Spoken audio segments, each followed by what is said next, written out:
The First of Samuel. Chapter 1. Now there was a man of Ramathaim Zophim of the mountainous region of Ephraim, whose name was Elkanah, the son of Jeroham, the son of Elihu, the son of Tohu, the son of Zuph, an Ephraimite. He had 2 wives. One was named Hannah, and the other was named Peninnah. Peninnah had children, but Hannah had no children. That man went up from his city year after year to worship and to sacrifice to Jehovah of armies in Shiloh. That is where the 2 sons of Eli, Hophni and Phinehas, served as priests to Jehovah. One day, when Elkanah offered a sacrifice, he gave portions to his wife Peninnah, as well as to all her sons and her daughters. But to Hannah he gave a special portion, because Hannah was the one he loved. But Jehovah had not given her children. Moreover, her rival wife taunted her relentlessly in order to upset her, because Jehovah had not given her children. That is what she would do year after year. Whenever Hannah went up to the house of Jehovah, her rival would taunt her so much that she would weep and not eat. But her husband Elkanah said to her, "Hannah, why do you weep? And why do you not eat? And why are you so sad? Am I not better to you than 10 sons?" Then Hannah got up, after they had finished eating and drinking in Shiloh. At the time, Eli the priest was sitting on the seat by the doorpost of the temple of Jehovah. Hannah was extremely bitter, and she began to pray to Jehovah and to weep uncontrollably. And she made this vow: O Jehovah of armies, if you look upon the affliction of your servant and remember me, and you do not forget your servant, and give to your servant a male child, I will give him to Jehovah all the days of his life, and no razor will touch his head. While she prayed for a long time before Jehovah, Eli was watching her mouth. Hannah was speaking in her heart, only her lips were trembling, but her voice was not heard. So Eli thought she was drunk. Eli said to her, "How long will you stay drunk? Stop drinking your wine." At this Hannah answered, No, my lord, I am a woman under great stress. I have not drunk wine or anything alcoholic, but I am pouring out my soul before Jehovah. Do not take your servant for a worthless woman, for I have been speaking until now out of my great anguish and distress. Then Eli answered, Go in peace, and may the God of Israel grant your petition that you have asked of him. To this she said, Let your servant find favor in your eyes. And the woman went on her way and ate, and her face was no longer downcast. Then they got up early in the morning and bowed before Jehovah, after which they returned to their house in Ramah. Elkanah had sexual relations with his wife Hannah, and Jehovah gave attention to her. Within a year Hannah became pregnant and gave birth to a son, and named him Samuel, because, as she said, It is from Jehovah that I have asked him. In time, Elkanah went up with all his household to offer the yearly sacrifice to Jehovah, and to present his vow offering. But Hannah did not go up, for she said to her husband, As soon as the boy is weaned, I will bring him. Then he will appear before Jehovah, and remain there from then on. Elkanah her husband then said to her, Do what you think is best. Stay at home until you wean him. May Jehovah carry out what you have said. So the woman stayed at home and nursed her son until she weaned him. As soon as she had weaned him, she took him up to Shiloh, along with a 3-year-old bull, 1 ephah of flour, and a large jar of wine. And she came to the house of Jehovah in Shiloh, and brought the young boy with her. Then they slaughtered the bull, and brought the boy to Eli. With that she said, Pardon me, my lord. As surely as you live, my lord, I am the woman who was standing with you in this place to pray to Jehovah. It was for this boy that I prayed, and Jehovah granted my petition that I asked of him. I, in turn, now lend him to Jehovah. For all his days he is lent to Jehovah." And he bowed down there to Jehovah. Chapter 2. Then Hannah said in prayer, "My heart rejoices in Jehovah. My horn is exalted by Jehovah. My mouth is opened wide against my enemies, for I rejoice in your acts of salvation. There is no one holy like Jehovah. There is no one but you, and there is no rock like our God.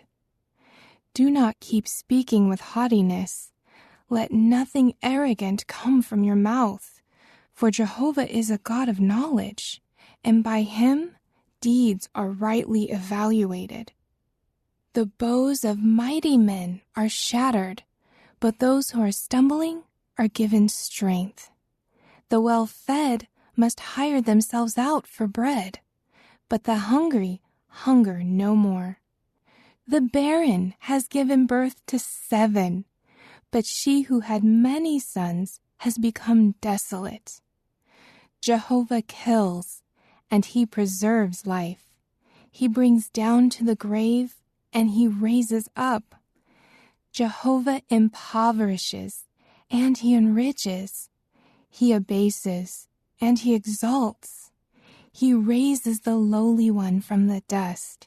He lifts up the poor from the ash heap to make them sit with princes, giving them a seat of honor. To Jehovah belong earth's supports, and he places the productive land upon them. He guards the steps of his loyal ones, but the wicked will be silenced in darkness, for not by power does a man prevail. Jehovah will shatter those fighting against him. He will thunder against them from the heavens.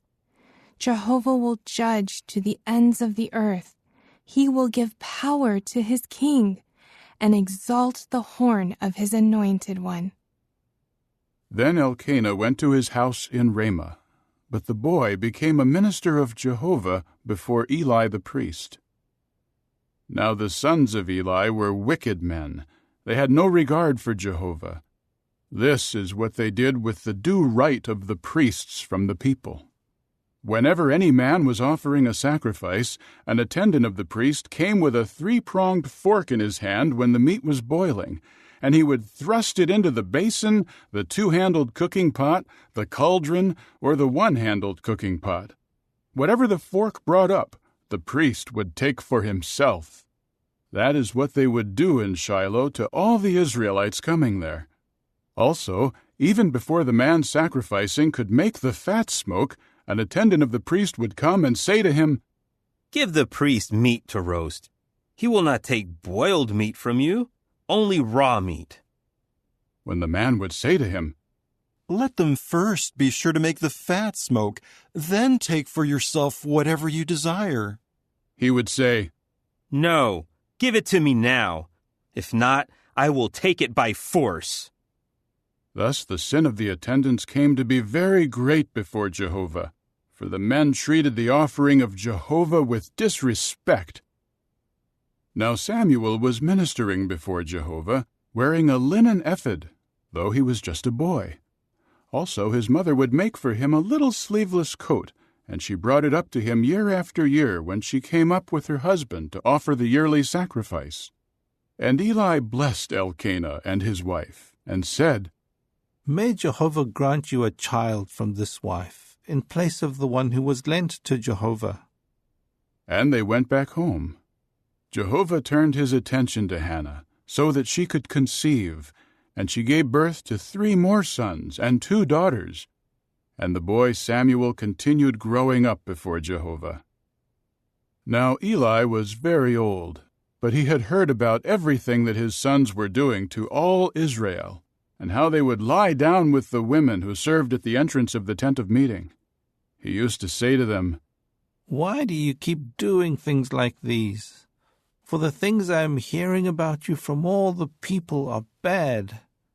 No, my sons, the report that I hear circulating among the people of Jehovah is not good. If a man should sin against another man, someone may appeal to Jehovah for him. But if a man should sin against Jehovah, who can pray for him?" But they refused to listen to their father, for Jehovah had determined to put them to death. Meanwhile, the boy Samuel kept growing in stature and in favor both with Jehovah and with the people. A man of God came to Eli and said to him, "This is what Jehovah says. Did I not plainly reveal myself to your father's house while they were in Egypt as slaves to the house of Pharaoh? And he was chosen out of all the tribes of Israel to serve as my priest and to go up on my altar to make sacrifices, to offer incense, and to bear an ephod before me. And I gave to the house of your forefather all the offerings made by fire of the Israelites. Why do you men scorn my sacrifice and my offering that I have commanded in my place of dwelling? Why do you keep honoring your sons more than me by fattening yourselves from the best portions of every offering of my people Israel? That is why the word of Jehovah the God of Israel is, I did indeed say that your house and the house of your forefather would always walk before me. But now, Jehovah declares, it is unthinkable on my part, because those honoring me I will honor, but those despising me will be treated with contempt.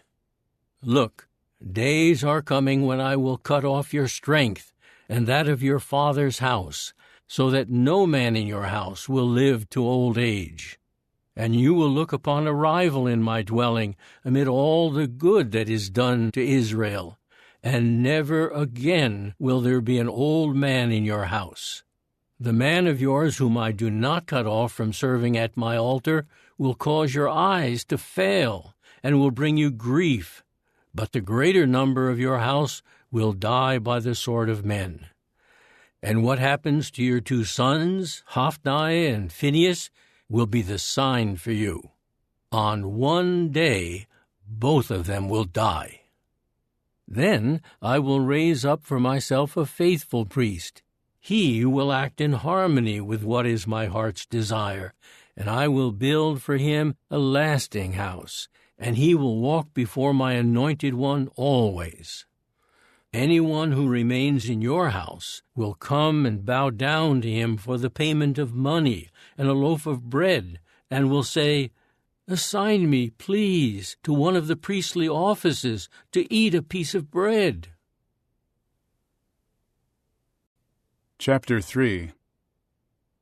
Meanwhile the boy Samuel was ministering to Jehovah before Eli, but word from Jehovah had become rare in those days. Visions were not widespread.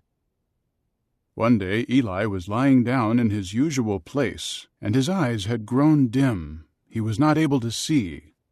The lamp of God had not yet been extinguished, and Samuel was lying in the temple of Jehovah, where the ark of God was. Jehovah then called Samuel. He answered, Here I am. He ran to Eli and said, Here I am, for you called me. But he said, I did not call. Lie down again. So he went and lay down.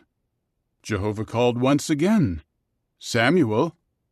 At this Samuel got up and went to Eli and said, Here I am, for you called me. But he said, I did not call, my son. Lie down again. Now Samuel had not yet come to know Jehovah, and the word of Jehovah had not yet been revealed to him. So Jehovah called again a third time, Samuel. At that he got up and went to Eli and said, Here I am, for you called me. Eli then realized that it was Jehovah who was calling the boy.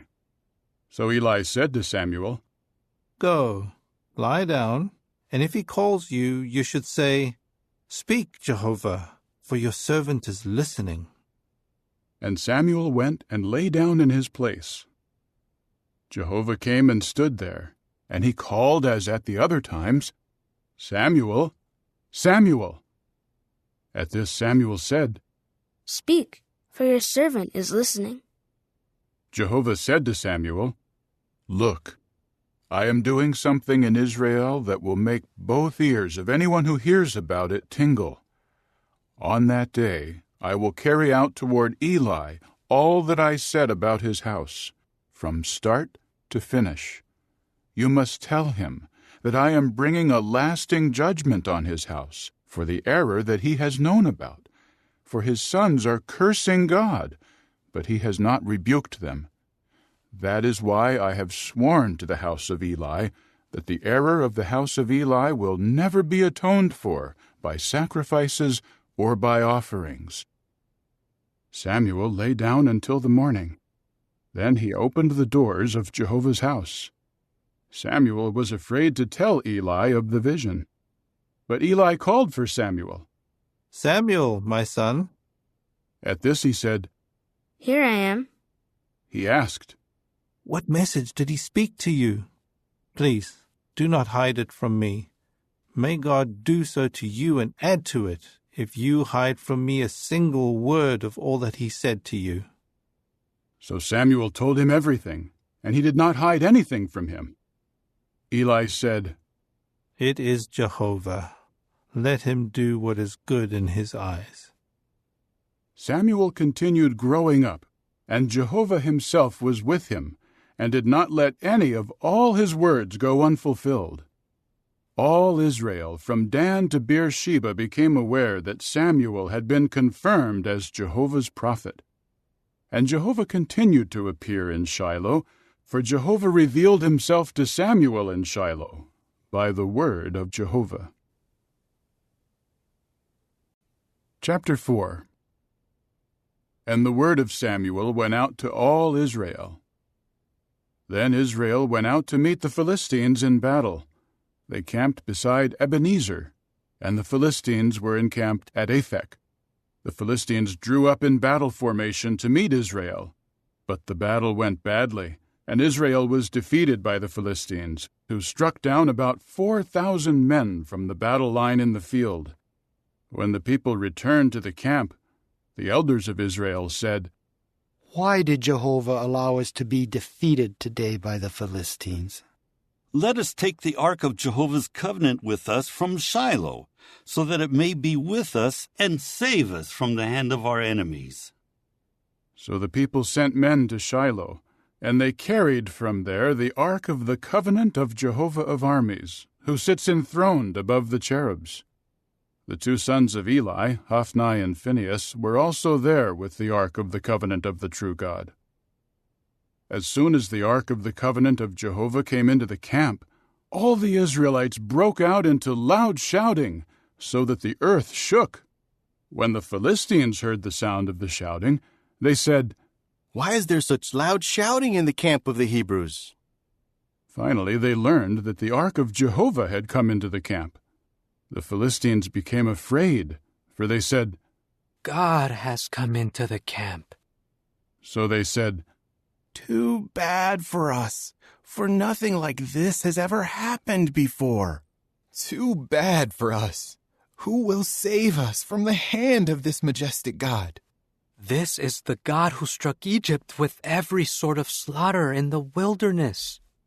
Be courageous and act like men, you Philistines, so that you may not serve the Hebrews just as they have served you. Act like men and fight.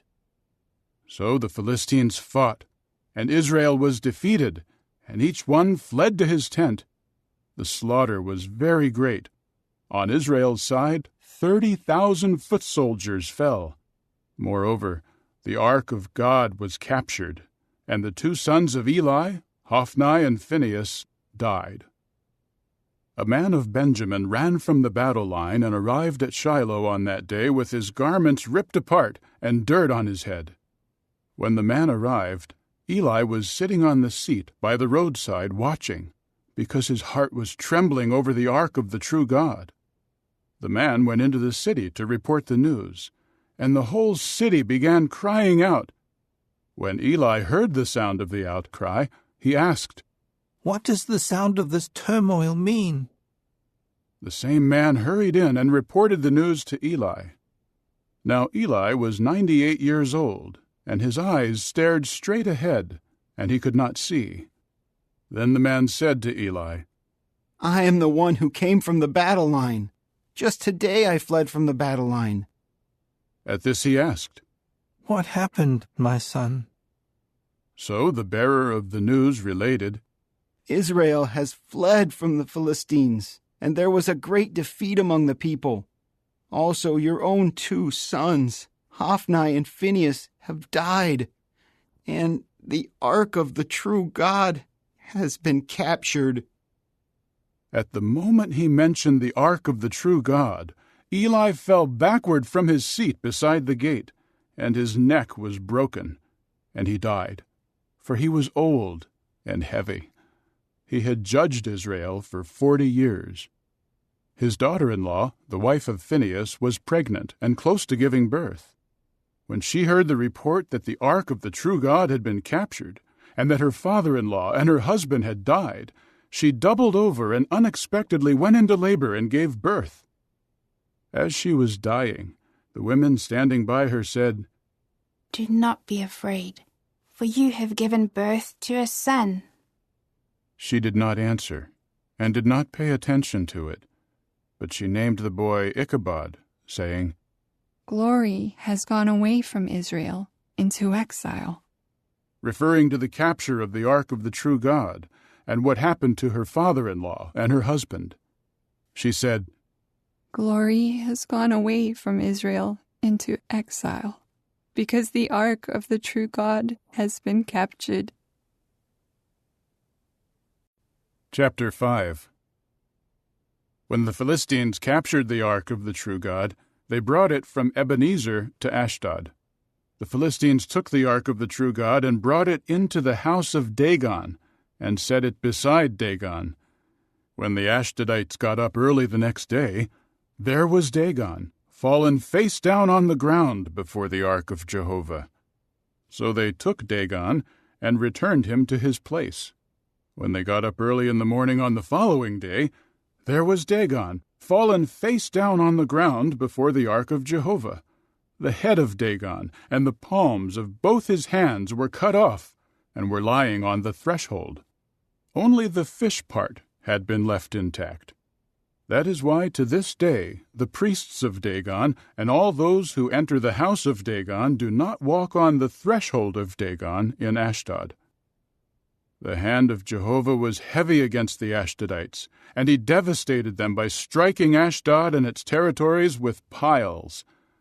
When the men of Ashdod saw what was happening, they said, Do not let the ark of the God of Israel remain with us, for his hand has dealt harshly with us and our god Dagon.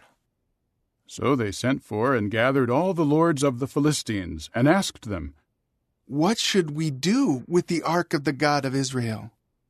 They replied, Let the ark of the God of Israel be moved to Gath. So they moved the ark of the God of Israel there. After they moved it there, the hand of Jehovah came against the city, bringing great panic. He struck the men of the city from small to great, and piles broke out on them. So they sent the ark of the true God to Ekron. But as soon as the ark of the true God came to Ekron, the Ekronites began to cry out, They have brought the ark of the God of Israel to us, to put us and our people to death. Then they sent for and gathered all the lords of the Philistines, and said, Send the ark of the God of Israel away. Let it return to its place, so that we and our people may not be put to death. For the terror of death had spread through the whole city. The hand of the true God had been very heavy there, and the men who did not die had been struck with piles, and the city's cry for help ascended to the heavens. Chapter 6. The ark of Jehovah was in Philistine territory for 7 months. The Philistines called the priests and the diviners and asked, What should we do with the ark of Jehovah? Let us know how we should send it back to its place. They replied, If you send the ark of the covenant of Jehovah, the God of Israel, away, do not send it back without an offering. You should by all means return to him a guilt offering. Only then will you be healed, and it will be made known to you why his hand has not turned away from you. So they asked, What guilt offering should we send to him? They said, According to the number of the lords of the Philistines, send 5 golden piles and 5 golden mice, for the same scourge has afflicted every one of you and your lords. You should make images of your piles and images of your mice that are bringing the land to ruin, and you should honor the God of Israel. Perhaps he will lighten the weight of his hand that is on you and your God and your land. Why should you harden your heart as Egypt and Pharaoh hardened their hearts? When he dealt harshly with them, they had to send Israel away, and they departed. Now prepare a new wagon, and 2 cows that have calves and have never been under a yoke. Then hitch the cows to the wagon, but take their calves back home, away from them. Take the ark of Jehovah and place it on the wagon, and put the golden articles that you are sending to him as a guilt offering in a box next to it. Then send it on its way, and watch. If it goes up the road to Bethshemesh, to its own territory, then he is the one who has done this great evil to us. But if not, we will know that it was not his hand that struck us. It happened to us by coincidence. The men did accordingly. They took 2 cows that had calves and hitched them to the wagon, and the calves they penned up at home. Then they put the ark of Jehovah on the wagon, as well as the box containing the golden mice and the images of their piles. And the cows went straight ahead on the road to Bethshemesh. They stayed on the one highway, mooing as they went. They did not turn either to the right or to the left. All the while the lords of the Philistines were walking behind them as far as the boundary of Bethshemesh. The people of Bethshemesh were reaping the wheat harvest in the valley plain. When they raised their eyes and saw the ark, they were overjoyed at seeing it. The wagon came into the field of Joshua the Bethshemite and stopped there, near a large stone. So they chopped up the wood of the wagon, and they offered the cows as a burnt offering to Jehovah. The Levites took down the ark of Jehovah, and the box that was with it, which contained the golden articles, and they put them on the large stone. The men of Bethshemesh offered up burnt offerings and made sacrifices on that day to Jehovah. When the 5 lords of the Philistines saw it, they returned to Ekron on that day. Now these are the golden piles that the Philistines sent as a guilt offering to Jehovah: 1 for Ashdod, 1 for Gaza, 1 for Ashkelon, 1 for Gath, 1 for Ekron. And the number of the golden mice corresponded to the number of all the cities of the Philistines that belonged to the 5 lords, both the fortified cities and the villages in the open country. And the large stone upon which they rested the ark of Jehovah serves as a witness down to this day in the field of Joshua the Bethshemite. But God struck down the men of Bethshemesh because they had looked upon the ark of Jehovah. He struck down 50,070 among the people, and the people began mourning, because Jehovah had struck them down with a great slaughter. So the men of Bethshemesh asked, Who will be able to stand before Jehovah, this holy God, and to whom will he go away from us? So they sent messengers to the inhabitants of Kiriath Jearim, saying, The Philistines have returned the ark of Jehovah. Come down and take it up with you. Chapter 7. So the men of Kiriath Jearim came and took the ark of Jehovah up into the house of Abinadab on the hill, and they sanctified his son Eleazar to guard the ark of Jehovah. A long time elapsed, 20 years in all, from the day of the ark's coming to Kiriath Jearim, and all the house of Israel began to seek after Jehovah. Samuel then said to all the house of Israel, "If you are returning to Jehovah with all your heart, put away the foreign gods and the Ashtoreth images from among you, and direct your heart unswervingly to Jehovah, and serve only him, and he will rescue you from the hand of the Philistines." At that, the Israelites got rid of the Baals and the Ashtoreth images and served only Jehovah. Then Samuel said, "Gather all Israel together at Mizpah, and I will pray to Jehovah in your behalf." So they gathered together at Mizpah, and they drew water and poured it out before Jehovah, and kept a fast on that day. There they said, "We have sinned against Jehovah." And Samuel began serving as judge over the Israelites in Mizpah. When the Philistines heard that the Israelites had gathered together at Mizpah, the lords of the Philistines went up against Israel. When the Israelites heard of it, they were afraid because of the Philistines. So the Israelites said to Samuel, "Do not stop calling to Jehovah our God to help us and to save us from the hand of the Philistines."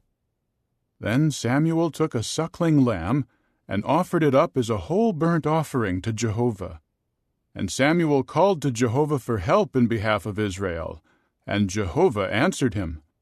As Samuel was offering up the burnt offering, the Philistines advanced for battle against Israel. Jehovah now caused it to thunder loudly on that day against the Philistines, and he threw them into confusion, and they were defeated before Israel. At that, the men of Israel went out from Mizpah and pursued the Philistines, striking them down as far as south of Beth-kar. Then Samuel took a stone and set it between Mizpah and Jeshanah, and named it Ebenezer, for he said, "Until now Jehovah has helped us." Thus the Philistines were subdued, and they did not come again into the territory of Israel. And the hand of Jehovah continued against the Philistines all the days of Samuel. Also, the cities that the Philistines had taken from Israel were returned to Israel, from Ekron to Gath, and Israel recovered their territory from the hand of the Philistines. There was also peace between Israel and the Amorites. Samuel kept on judging Israel throughout his life.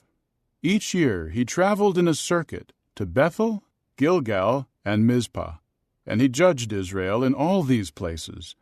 But he would return to Ramah, because his house was there, and there he also judged Israel. He built an altar there to Jehovah. Chapter 8. When Samuel had grown old, he appointed his sons as judges for Israel. The name of his firstborn son was Joel, and the name of his second, Abijah. They were judges in Beersheba. But his sons did not walk in his ways. They were inclined to pursue dishonest profit, they accepted bribes, and they perverted justice. In time, all the elders of Israel gathered together and came to Samuel at Ramah. They said to him, "Look, you have grown old, but your sons are not walking in your ways. Now appoint for us a king to judge us, like all the other nations." But it displeased Samuel when they said, "Give us a king to judge us."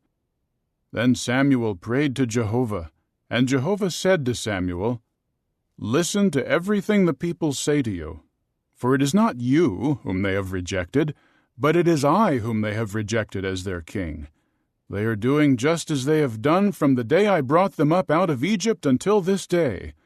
They keep forsaking me and serving other gods, and that is what they are doing to you. Now listen to them. However, you should solemnly warn them. Tell them what the king who rules over them will have the right to demand." So Samuel told the people who were asking him for a king all the words of Jehovah. He said, "This is what the king who rules over you will have the right to demand. He will take your sons and put them in his chariots and make them his horsemen, and some will have to run before his chariots. And he will appoint for himself chiefs over thousands and chiefs over 50s, and some will do his plowing, reap his harvest, and make his weapons of war and equipment for his chariots. He will take your daughters to be ointment mixers, cooks, and bakers. He will take the best of your fields, your vineyards, and your olive groves, and he will give them to his servants. He will take the 10th of your grain fields and your vineyards, and he will give it to his court officials and his servants. And he will take your male and female servants, your best herds, and your donkeys, and he will use them for his work. He will take the 10th of your flocks, and you will become his servants. The day will come when you will cry out because of the king you have chosen for yourselves, but Jehovah will not answer you in that day." However, the people refused to listen to what Samuel told them, and they said, "No, we are determined to have a king over us." Then we will be like all the other nations, and our king will judge us and lead us and fight our battles. After Samuel heard all the words of the people, he repeated them in the hearing of Jehovah. Jehovah said to Samuel, "Listen to them, and appoint a king to reign over them." Samuel then said to the men of Israel, "Each of you should return to his city." Chapter 9.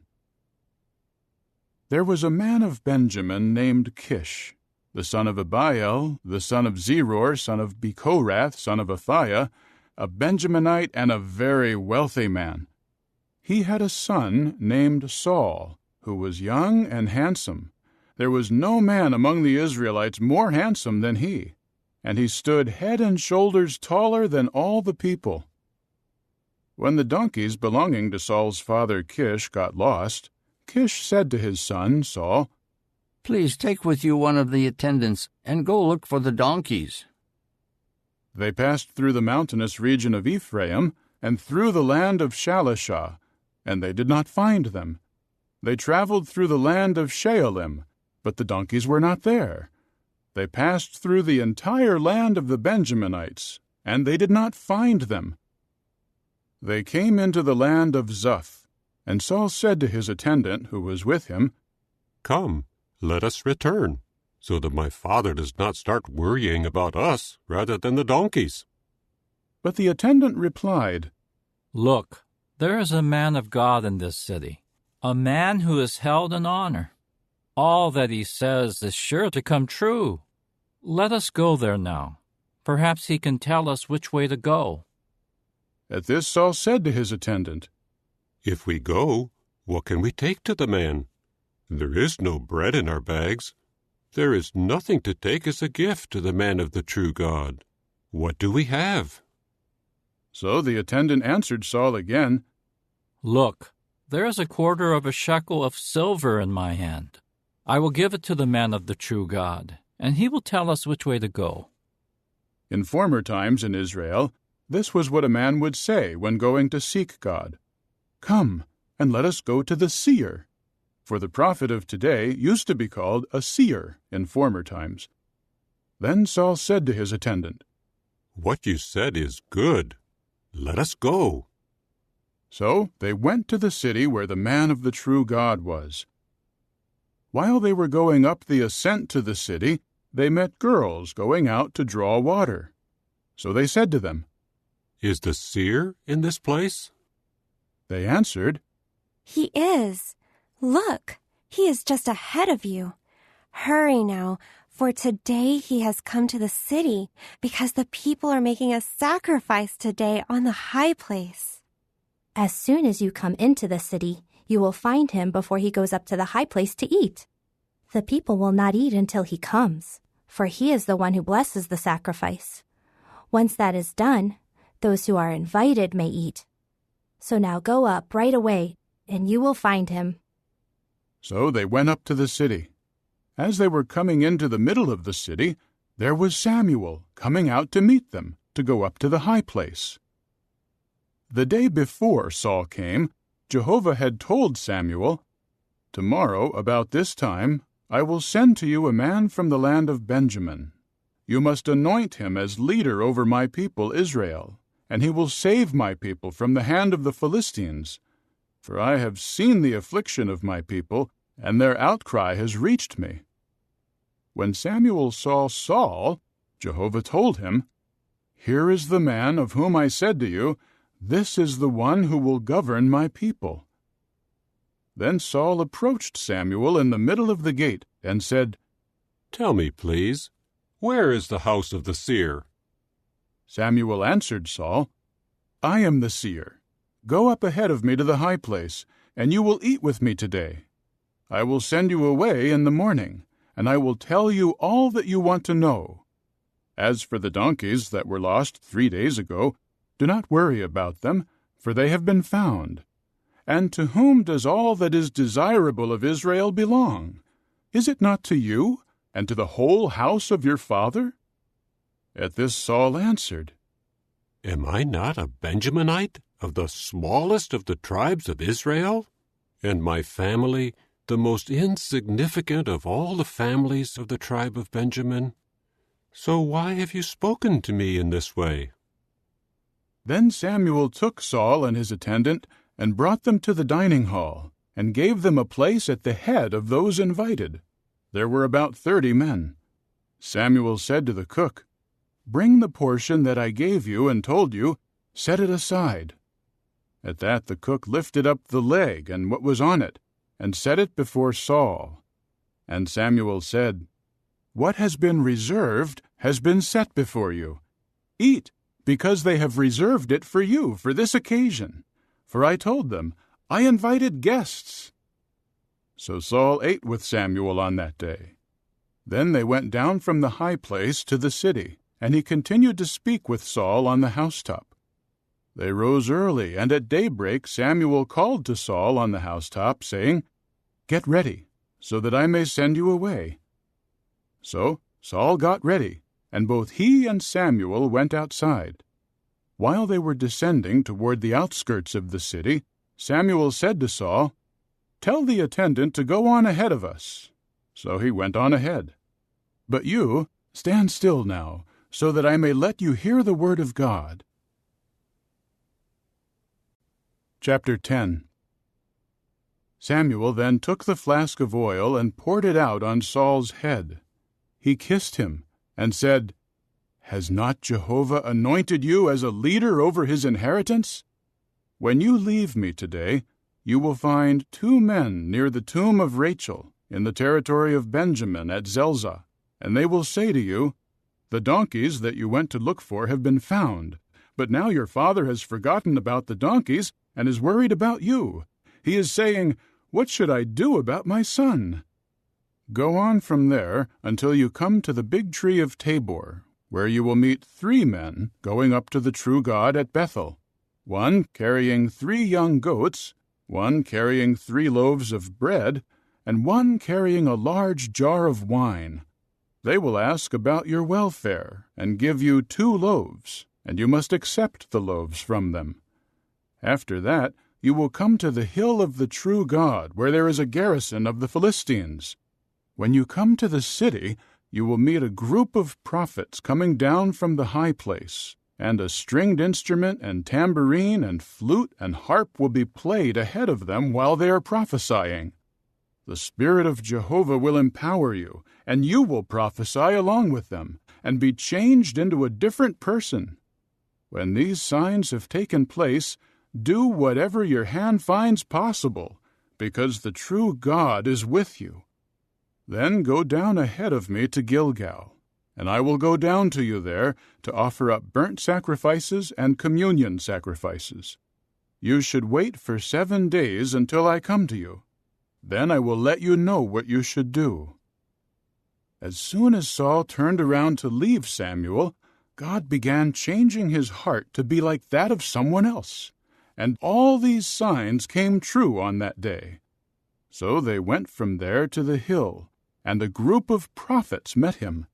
At once the Spirit of God empowered him, and he began to prophesy among them.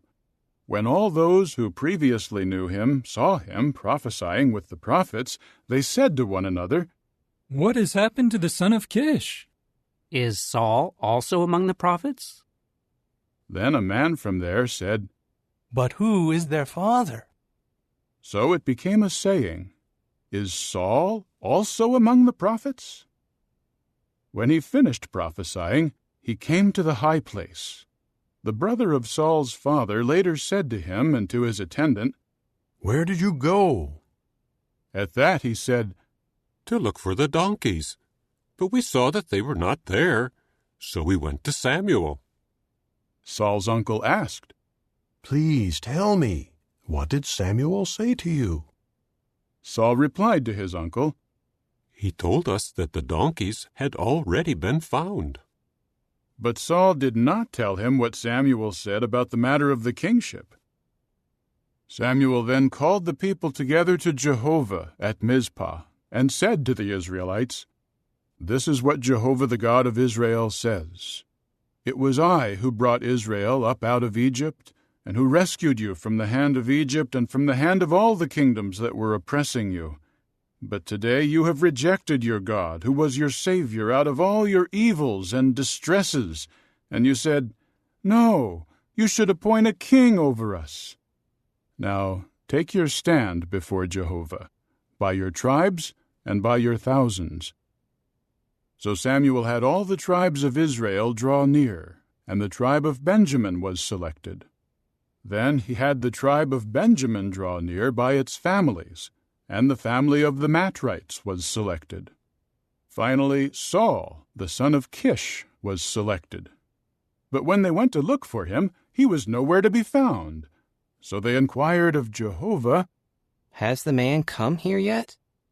Jehovah answered, "There he is, hiding himself among the luggage." So they ran and brought him from there.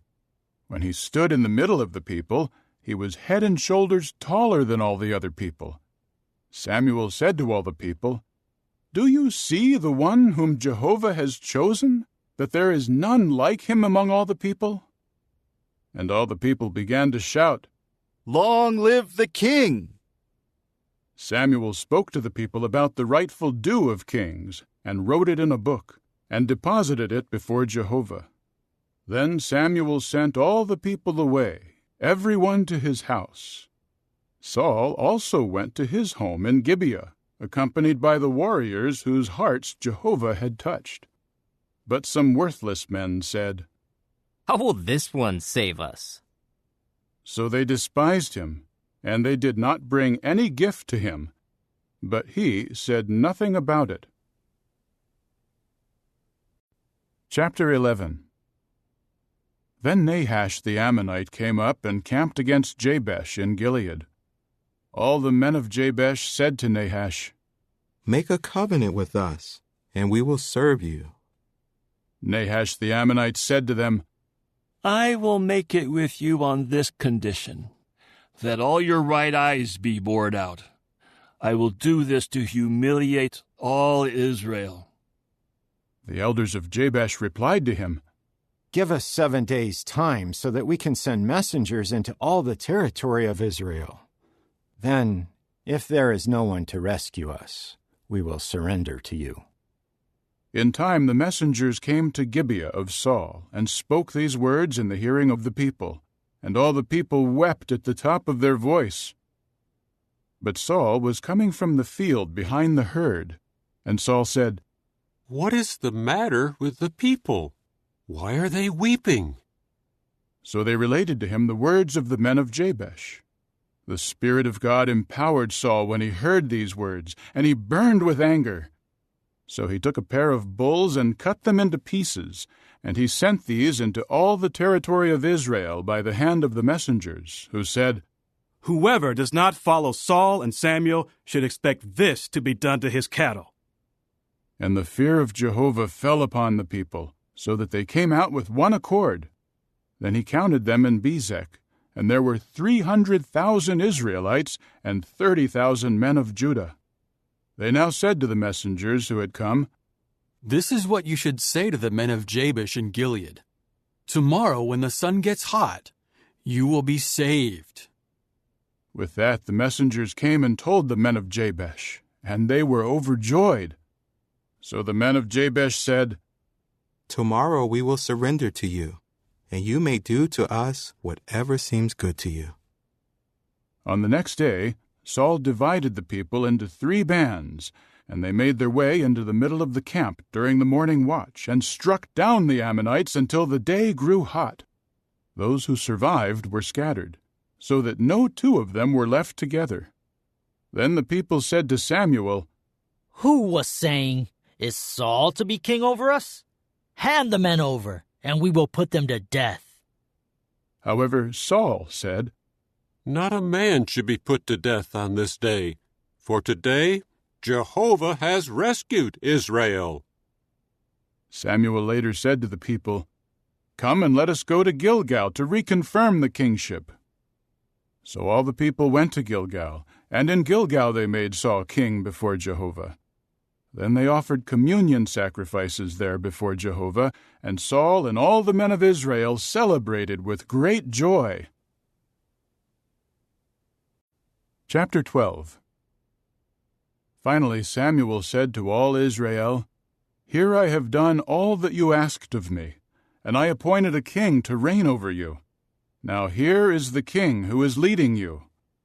As for me, I have grown old and gray, and my sons are here with you, and I have led you from my youth until this day. Here I am.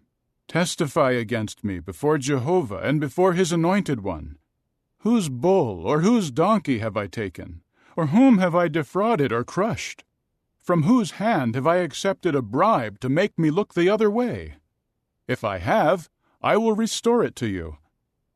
To this they said, "You have not defrauded us, or crushed us, or accepted anything at all from anyone's hand."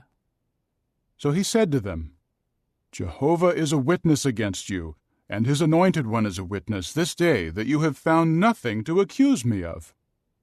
To this they said, "He is a witness." So Samuel said to the people, "Jehovah, who used Moses and Aaron, and who brought your forefathers up out of the land of Egypt, is a witness.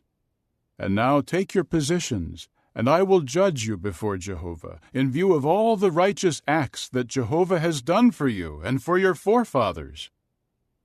As soon as Jacob had come into Egypt, and your forefathers began calling to Jehovah for help, Jehovah sent Moses and Aaron to lead your forefathers out of Egypt, and to cause them to dwell in this place. But they forgot Jehovah their God, and he sold them into the hand of Sisera, the chief of the army of Hazor, and into the hand of the Philistines, and into the hand of the king of Moab, and they fought against them. And they called to Jehovah for help, and said, 'We have sinned, for we have left Jehovah to serve the Baals and the Ashtoreth images. Now rescue us out of the hand of our enemies, so that we may serve you.'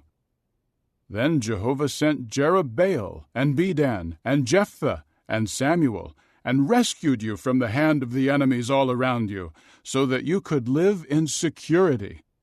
When you saw that Nahash, the king of the Ammonites, had come against you, you kept saying to me, 'No, we are determined to have a king over us, even though Jehovah your God is your king. Now here is the king whom you have chosen, the one you asked for. Look, Jehovah has appointed a king over you.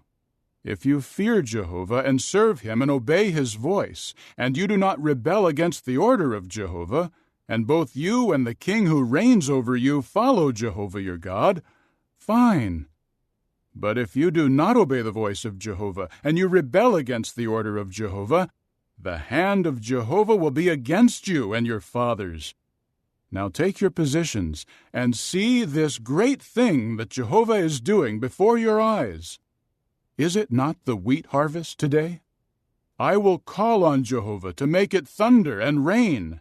Then know and understand what an evil thing you have done in the eyes of Jehovah in asking for a king for yourselves." At that Samuel called to Jehovah, and Jehovah made it thunder and rain on that day, so that all the people were greatly in fear of Jehovah and of Samuel. And all the people said to Samuel, "Pray to Jehovah your God for your servants, as we do not want to die, for we have added to all our sins another evil by asking for a king." So Samuel said to the people, "Do not be afraid. You have indeed done all this evil. Only do not turn away from following Jehovah, and serve Jehovah with all your heart. Do not turn away to follow the empty things, which are of no benefit and cannot rescue, because they are empty. For the sake of his great name, Jehovah will not abandon his people, for Jehovah has taken it upon himself to make you his people. As for me, it is unthinkable for me to sin against Jehovah by ceasing to pray in your behalf, and I will continue to instruct you in the good and right way. Only fear Jehovah and serve him faithfully with all your heart, for see what great things he has done for you. But if you flagrantly do what is bad, you will be swept away, both you and your king. Chapter 13. Saul was years old when he became king, and for 2 years he reigned over Israel. Saul chose 3,000 men out of Israel. 2,000 of these were with Saul at Michmash and in the mountainous region of Bethel, and 1,000 were with Jonathan at Gibeah of Benjamin. He sent the rest of the people away, each one to his tent. Then Jonathan struck down the garrison of the Philistines that was in Geba, and the Philistines heard about it. And Saul had the horn blown throughout all the land, saying, "Let the Hebrews hear." All Israel heard the news. Saul has struck down a garrison of the Philistines, and now Israel has become a stench among the Philistines. So the people were summoned to follow Saul at Gilgal. The Philistines also gathered together to fight against Israel, with 30,000 war chariots and 6,000 horsemen, and troops as numerous as the grains of sand on the seashore. And they went up and camped in Michmash to the east of Bethaven. And the men of Israel saw that they were in trouble, because they were hard pressed. So the people hid in the caves, the hollows, the crags, the cellars, and the cisterns. Some of the Hebrews even crossed the Jordan to the land of Gad and Gilead. But Saul was still in Gilgal, and all the people following him were trembling. He continued waiting for 7 days until the designated time that Samuel had set. But Samuel did not come to Gilgal, and the people were scattering from him. Finally Saul said, "Bring to me the burnt sacrifice and the communion sacrifices." And he offered up the burnt sacrifice. But as soon as he had finished offering up the burnt sacrifice, Samuel arrived. So Saul went out to meet him and bless him. Then Samuel said, "What have you done?" Saul replied, "I saw that the people were deserting me, and you did not come within the designated time, and the Philistines were gathering together at Michmash. So I said to myself, now the Philistines will come down against me at Gilgal, and I have not sought the favor of Jehovah. So I felt obligated to offer up the burnt sacrifice." At this Samuel said to Saul, "You have acted foolishly. You have not obeyed the commandment that Jehovah your God gave you. If you had, Jehovah would have made your kingdom firm over Israel forever. But now your kingdom will not last. Jehovah will find a man agreeable to his heart, and Jehovah will commission him as a leader over his people, because you did not obey what Jehovah commanded you." Then Samuel rose and went his way up from Gilgal to Gibeah of Benjamin, and Saul took the count of the people. Those still with him were about 600 men. Saul, his son Jonathan, and the people still with them were dwelling in Gibeah of Benjamin, and the Philistines had encamped at Michmash. And the raiding parties would go out from the camp of the Philistines in 3 bands. One band would turn toward the road to Ophrah, to the land of Shual. Another band would turn toward the road of Beth-horon, and the third band would turn toward the road leading to the boundary that overlooks the valley of Zeboim, toward the wilderness. Now there was not a metal worker to be found in all the land of Israel, because the Philistines had said, "So that the Hebrews may not make a sword or a spear." And all the Israelites had to go down to the Philistines to get their plowshares, mattocks, axes, or sickles sharpened. The price for sharpening was a pim for the plowshares, for the mattocks, for the three-toothed instruments, for the axes, and for fixing fast the ox-goad. And on the day of battle, not a sword or a spear was found in the hand of any of the people who were with Saul and Jonathan. Only Saul and his son Jonathan had weapons. Now a garrison of the Philistines had gone out to the ravine pass of Michmash. Chapter 14. One day, Jonathan the son of Saul said to the attendant carrying his weapons, "Come, and let us cross over to the Philistine outpost on the other side." But he did not tell his father. Saul was staying on the outskirts of Gibeah under the pomegranate tree in Migron, and there were about 600 men with him. And Ahijah the son of Ahitub, the brother of Ichabod the son of Phinehas, the son of Eli the priest of Jehovah in Shiloh, was carrying the ephod. And the people did not know that Jonathan had gone. Now between the passages that Jonathan was trying to cross over to reach the outpost of the Philistines, there was a tooth-like crag on one side and a tooth-like crag on the other side. The name of the one was Bozez, and the name of the other was Seneh. The one crag was a pillar on the north, facing Michmash, and the other was on the south, facing Geba. So Jonathan said to his armor-bearer, "Come, and let us cross over to the outpost of these uncircumcised men. Perhaps Jehovah will act in our behalf, for nothing can hinder Jehovah from saving by many or by few." At this his armor-bearer said to him, "Do whatever your heart impels you to do. Turn wherever you wish, and I will follow you wherever your heart impels you." Then Jonathan said, "We will cross over to those men and reveal our presence to them. If they say to us, 'Stand still until we come to you,' we will stand where we are and not go up to them. But if they say, 'Come up against us,' we will go up, because Jehovah will give them into our hand. This will be our sign." Then both of them revealed their presence to the outpost of the Philistines. The Philistines said, "Look, the Hebrews are coming out from the holes where they have been hiding." So the men of the outpost said to Jonathan and his armor-bearer, "Come up to us, and we will teach you a lesson." At once Jonathan said to his armor-bearer, "Follow me, for Jehovah will give them into the hand of Israel." And Jonathan climbed up on his hands and feet, and his armor-bearer was behind him. And the Philistines began to fall before Jonathan, and his armor-bearer was putting them to death behind him.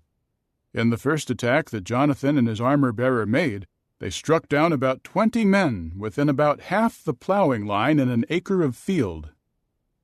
Then terror spread in the field camp, and among all the people of the outpost, and even the raiding parties were terrified. The earth began quaking, and a terror from God ensued. Saul's watchmen in Gibeah of Benjamin saw that the turmoil was spreading in every direction. Saul said to the people with him, "Take a count, please, and see who has left us." When they took the count, they saw that Jonathan and his armor-bearer were not there. Saul now said to Ahijah, "Bring the ark of the true God near." For the ark of the true God was with the Israelites at that time. And while Saul was speaking to the priest, the turmoil in the camp of the Philistines was growing greater and greater. Then Saul said to the priest, "Stop what you are doing." So Saul and all the people with him assembled, and went into the battle, where they found that the Philistines had turned their swords against one another, and the confusion was very great. Also, the Hebrews who had previously sided with the Philistines, and who had come up with them into the camp, were going over to Israel under Saul and Jonathan. All the men of Israel who had hidden in the mountainous region of Ephraim heard that the Philistines had fled, and they too joined in pursuing them in the battle. So Jehovah saved Israel on that day, and the battle extended as far as Beth-aven. But the men of Israel were hard pressed on that day, for Saul had put the people under this oath: "Cursed is the man who eats any food before the evening, and until I have taken vengeance on my enemies." So none of the people ate any food. And all the people came into the forest, and there was honey on the ground. When the people came into the forest, they saw the honey dripping, but no one would put his hand to his mouth, because they feared the oath. But Jonathan had not heard his father put the people under an oath, so he stretched out the tip of the staff that was in his hand and dipped it into the honeycomb. When he drew his hand back to his mouth, his eyes brightened. At this, one of the people said, "Your father put the people under a strict oath, saying, 'Cursed is the man who eats food today.' That is why the people are so tired." However, Jonathan said, "My father has brought great trouble on the land. Look at how my eyes brightened because I tasted this little bit of honey. How much better if the people had eaten freely today from the spoil of their enemies that they found, for then the slaughter of the Philistines would have been even greater." On that day they kept striking down the Philistines from Michmash to Aijalon, and the people became very tired. So the people began rushing greedily at the spoil, and they took sheep and cattle and calves and slaughtered them on the ground, and they ate the meat along with the blood. So it was reported to Saul, "Look, the people are sinning against Jehovah by eating meat with the blood." At this he said, "You have acted faithlessly. Roll a large stone to me immediately." Saul then said, "Spread out among the people and say to them, each of you must bring his bull and his sheep and slaughter them here, and then eat them. Do not sin against Jehovah by eating meat with the blood." So each of them brought his bull with him that night and slaughtered it there. And Saul built an altar to Jehovah. This was the first altar he built to Jehovah. Saul later said, "Let us go down after the Philistines by night and plunder them until the morning light. We will not leave a single survivor." To this they said, "Do whatever seems good in your eyes." Then the priest said, "Let us approach the true God here." And Saul inquired of God, "Should I go down after the Philistines? Will you give them into the hand of Israel?" But God did not answer him on that day. So Saul said, "Come here, all you chiefs of the people, and find out what sin has been committed today. For as surely as Jehovah is alive, who rescued Israel, even if it turns out to be Jonathan my son, he must die." But none of the people would answer him. Then he said to all Israel, "You will be on one side, and my son Jonathan and I will be on the other side." At this the people said to Saul, "Do whatever seems good in your eyes." Saul then said to Jehovah, "O God of Israel, answer with the Thummim." Then Jonathan and Saul were selected, and the people went free. Saul now said, "Cast lots to decide between me and my son Jonathan." And Jonathan was selected. Then Saul said to Jonathan, "Tell me, what have you done?" So Jonathan told him, "I merely tasted a little honey on the tip of the staff in my hand. Here I am. I am ready to die." At this Saul said, "Thus may God do, and may he add to it if you do not die, Jonathan." But the people said to Saul, "Should Jonathan die, the one who brought this great victory to Israel? It is unthinkable." "As surely as Jehovah is alive, not even a single hair of his head should fall to the ground, for it was with God that he acted this day." With that, the people rescued Jonathan, and he did not die. So Saul stopped pursuing the Philistines, and the Philistines went to their own territory. Saul secured the kingship over Israel and fought against all his enemies on every side, against the Moabites, the Ammonites, the Edomites, the kings of Zobah, and the Philistines. And wherever he went, he defeated them. And he fought bravely and conquered the Amalekites and rescued Israel from the hand of their plunderers. The sons of Saul were Jonathan, Ishvi, and Malchishua. And he had 2 daughters. The name of the older one was Merab, and the name of the younger one, Michal. The name of Saul's wife was Ahinoam, the daughter of Ahimaaz. The name of the chief of his army was Abner, the son of Ner, the uncle of Saul. Kish was the father of Saul, and Ner, the father of Abner, was the son of Abiel. There was fierce warfare with the Philistines all the days of Saul. When Saul saw any strong or courageous man, he would recruit him into his service. Chapter 15. Then Samuel said to Saul, "Jehovah sent me to anoint you as king over his people Israel. Now listen to what Jehovah has to say. This is what Jehovah of armies says. I will call to account the Amalekites for what they did to Israel when they opposed them along their way coming up from Egypt. Now go and strike down the Amalekites and devote them to destruction, along with all that they have. You must not spare them. You are to put them to death, man as well as woman, child as well as infant, bull as well as sheep, camel as well as donkey." Saul summoned the people and counted them in Telaim. There were 200,000 foot soldiers and 10,000 men of Judah. Saul advanced as far as the city of Amalek and set an ambush by the valley. Saul then said to the Kenites, "Go, depart from among the Amalekites, so that I do not sweep you away with them. For you showed loyal love to all the people of Israel at the time they came up out of Egypt." So the Kenites departed from the midst of Amalek. After that Saul struck down the Amalekites from Havilah as far as Shur, which is next to Egypt. He caught Agag, the king of Amalek, alive, but all the other people he devoted to destruction with the sword. However, Saul and the people spared Agag, and the best of the flock, the herd, the fattened animals, the rams, and all that was good. They did not want to devote them to destruction.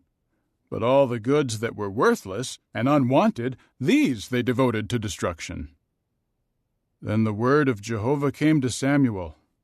"I regret that I have made Saul king, for he has turned away from following me, and he has not carried out my words."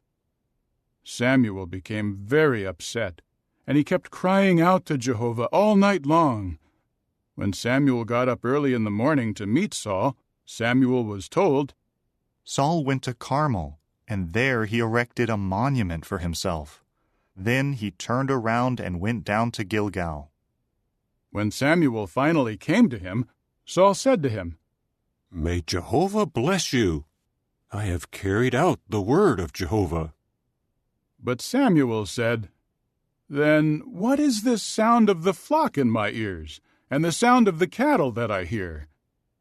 To this Saul said, "They were brought from the Amalekites, because the people spared the best of the flock and the herd for sacrificing them to Jehovah your God. But what was left we devoted to destruction." At this Samuel said to Saul, "Stop! Let me tell you what Jehovah said to me last night." So he said to him, "Speak." Samuel continued, "Were you not insignificant in your own eyes when you were made head of the tribes of Israel, and when Jehovah anointed you as king over Israel? Jehovah later sent you on a mission and said, 'Go and devote the sinful Amalekites to destruction. Fight against them until you have exterminated them.' So why did you not obey the voice of Jehovah? Instead, you rushed greedily toward the spoil and did what was bad in the eyes of Jehovah." However, Saul said to Samuel, "But I have obeyed the voice of Jehovah. I went on the mission to which Jehovah sent me, and I brought back Agag the king of Amalek, and I devoted the Amalekites to destruction. But the people took sheep and cattle from the spoil, the best of what was devoted to destruction, to sacrifice to Jehovah your God at Gilgal." Samuel then said, "Does Jehovah take as much pleasure in burnt offerings and sacrifices as in obeying the voice of Jehovah? Look, To obey is better than a sacrifice, and to pay attention than the fat of rams. For rebelliousness is the same as the sin of divination, and pushing ahead presumptuously the same as using magical power and idolatry. Because you have rejected the word of Jehovah, he has rejected you from being king." Then Saul said to Samuel, "I have sinned, for I have overstepped the order of Jehovah in your words, because I feared the people and listened to what they said. And now, please, pardon my sin and return with me, so that I may bow down to Jehovah." But Samuel said to Saul, "I will not return with you, for you have rejected the word of Jehovah, and Jehovah has rejected you from continuing as king over Israel." As Samuel was turning to go, Saul grabbed hold of the hem of his sleeveless coat, but it ripped away. At this Samuel said to him, "Jehovah has ripped away the royal rule of Israel from you today, and he will give it to one of your fellow men who is better than you. Moreover, the excellency of Israel will not prove false or change his mind, for he is not a mere man that he should change his mind." At this he said, "I have sinned, but honor me, please, in front of the elders of my people and in front of Israel. Return with me, and I will bow down to Jehovah your God." So Samuel returned behind Saul, and Saul bowed down to Jehovah. And Samuel said, "Bring Agag, the king of Amalek, near to me." Then Agag went to him reluctantly, for Agag had been saying to himself, "Surely the threat of death is past." However, Samuel said, "Just as your sword has bereaved women of children, so your mother will be most bereaved among women." With that, Samuel hacked Agag to pieces before Jehovah at Gilgal. Samuel now went to Ramah, and Saul went up to his own house at Gibeah of Saul. Samuel did not see Saul again until the day of his death, for Samuel went into mourning for Saul. And Jehovah regretted that he had made Saul king over Israel. Chapter 16. Jehovah eventually said to Samuel, "How long will you mourn for Saul, now that I have rejected him from ruling as king over Israel? Fill your horn with oil and go. I will send you to Jesse the Bethlehemite, because I have selected from among his sons a king for myself." But Samuel said, "How can I go? When Saul hears about it, he will kill me." Jehovah replied, "Take a young cow with you, and say, 'I have come to sacrifice to Jehovah.' Invite Jesse to the sacrifice. Then I will make known to you what to do. You must anoint for me the one whom I designate to you." Samuel did what Jehovah said. When he came to Bethlehem, the elders of the city were trembling at meeting him, and they said, "Does your coming mean peace?" To this he said, "It means peace. I have come to sacrifice to Jehovah. Sanctify yourselves and come with me to the sacrifice." Then he sanctified Jesse and his sons, after which he summoned them to the sacrifice. As they came in, and he saw Eliab, he said, "Surely here before Jehovah stands his anointed one." But Jehovah said to Samuel, "Do not pay attention to his appearance and how tall he is, for I have rejected him. For the way man sees is not the way God sees, because mere man sees what appears to the eyes, but Jehovah sees into the heart." Then Jesse called Abinadab and had him pass before Samuel. But he said, "Jehovah has not chosen this one either." Next, Jesse presented Shammah, but he said, "Jehovah has not chosen this one either." So Jesse had 7 of his sons pass before Samuel. But Samuel said to Jesse, "Jehovah has not chosen any of these." Finally Samuel said to Jesse, "Are these all of your boys?" To this he said, "The youngest has been left out until now. He is pasturing the sheep." Then Samuel said to Jesse, "Send for him, because we will not sit down for the meal until he comes here." So he sent for him and brought him in. Now he was ruddy, with beautiful eyes, and handsome in appearance. Then Jehovah said, "Get up, anoint him, for this is the one." So Samuel took the horn of oil and anointed him in the presence of his brothers. And the Spirit of Jehovah began to empower David from that day forward. Samuel later rose and went his way to Ramah. Now the Spirit of Jehovah had departed from Saul, and a bad spirit from Jehovah terrorized him. The servants of Saul said to him, "You see that a bad spirit from God is terrorizing you. Let our Lord please command your servants before you to look for a man who is skilled at playing the harp. Whenever a bad spirit from God comes upon you, he will play it, and you will feel better." So Saul said to his servants, "Find me, please, a man who plays well, and bring him to me." One of the attendants said, "Look, I have seen how a son of Jesse the Bethlehemite plays skillfully, and he is a courageous, mighty warrior. He can speak well, and he is handsome, and Jehovah is with him." Saul then sent messengers to Jesse and said, "Send to me your son David, who is with the flock."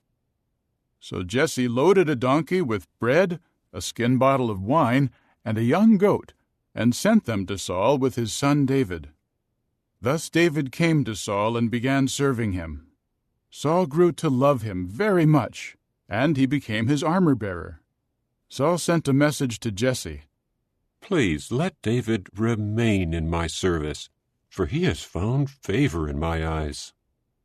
Whenever a bad spirit from God came upon Saul, David took the harp and played it, and Saul found relief and felt better, and the bad spirit would depart from him. Chapter 17. And the Philistines assembled their armies for war. They assembled at Socoh, which belongs to Judah, and they camped between Socoh and Azekah in Ephes-dammim. Saul and the men of Israel assembled and camped in the valley of Elah, and they drew up in battle formation to meet the Philistines. The Philistines occupied the mountain on one side, and the Israelites occupied the mountain on the other side, with the valley between them. Then a champion came out from the camps of the Philistines. His name was Goliath, from Gath, and his height was 6 cubits and a span. He had a helmet of copper on his head, and he was wearing a coat of mail of overlapping scales. The weight of the copper coat of mail was 5,000 shekels. He had shin guards of copper on his legs, and a javelin of copper slung between his shoulders. The wooden shaft of his spear was like the beam of loom workers, and the iron blade of his spear weighed 600 shekels, and his shield-bearer was marching ahead of him. Then he stood and called out to the battle line of Israel and said to them, "Why have you come out to draw up in battle formation?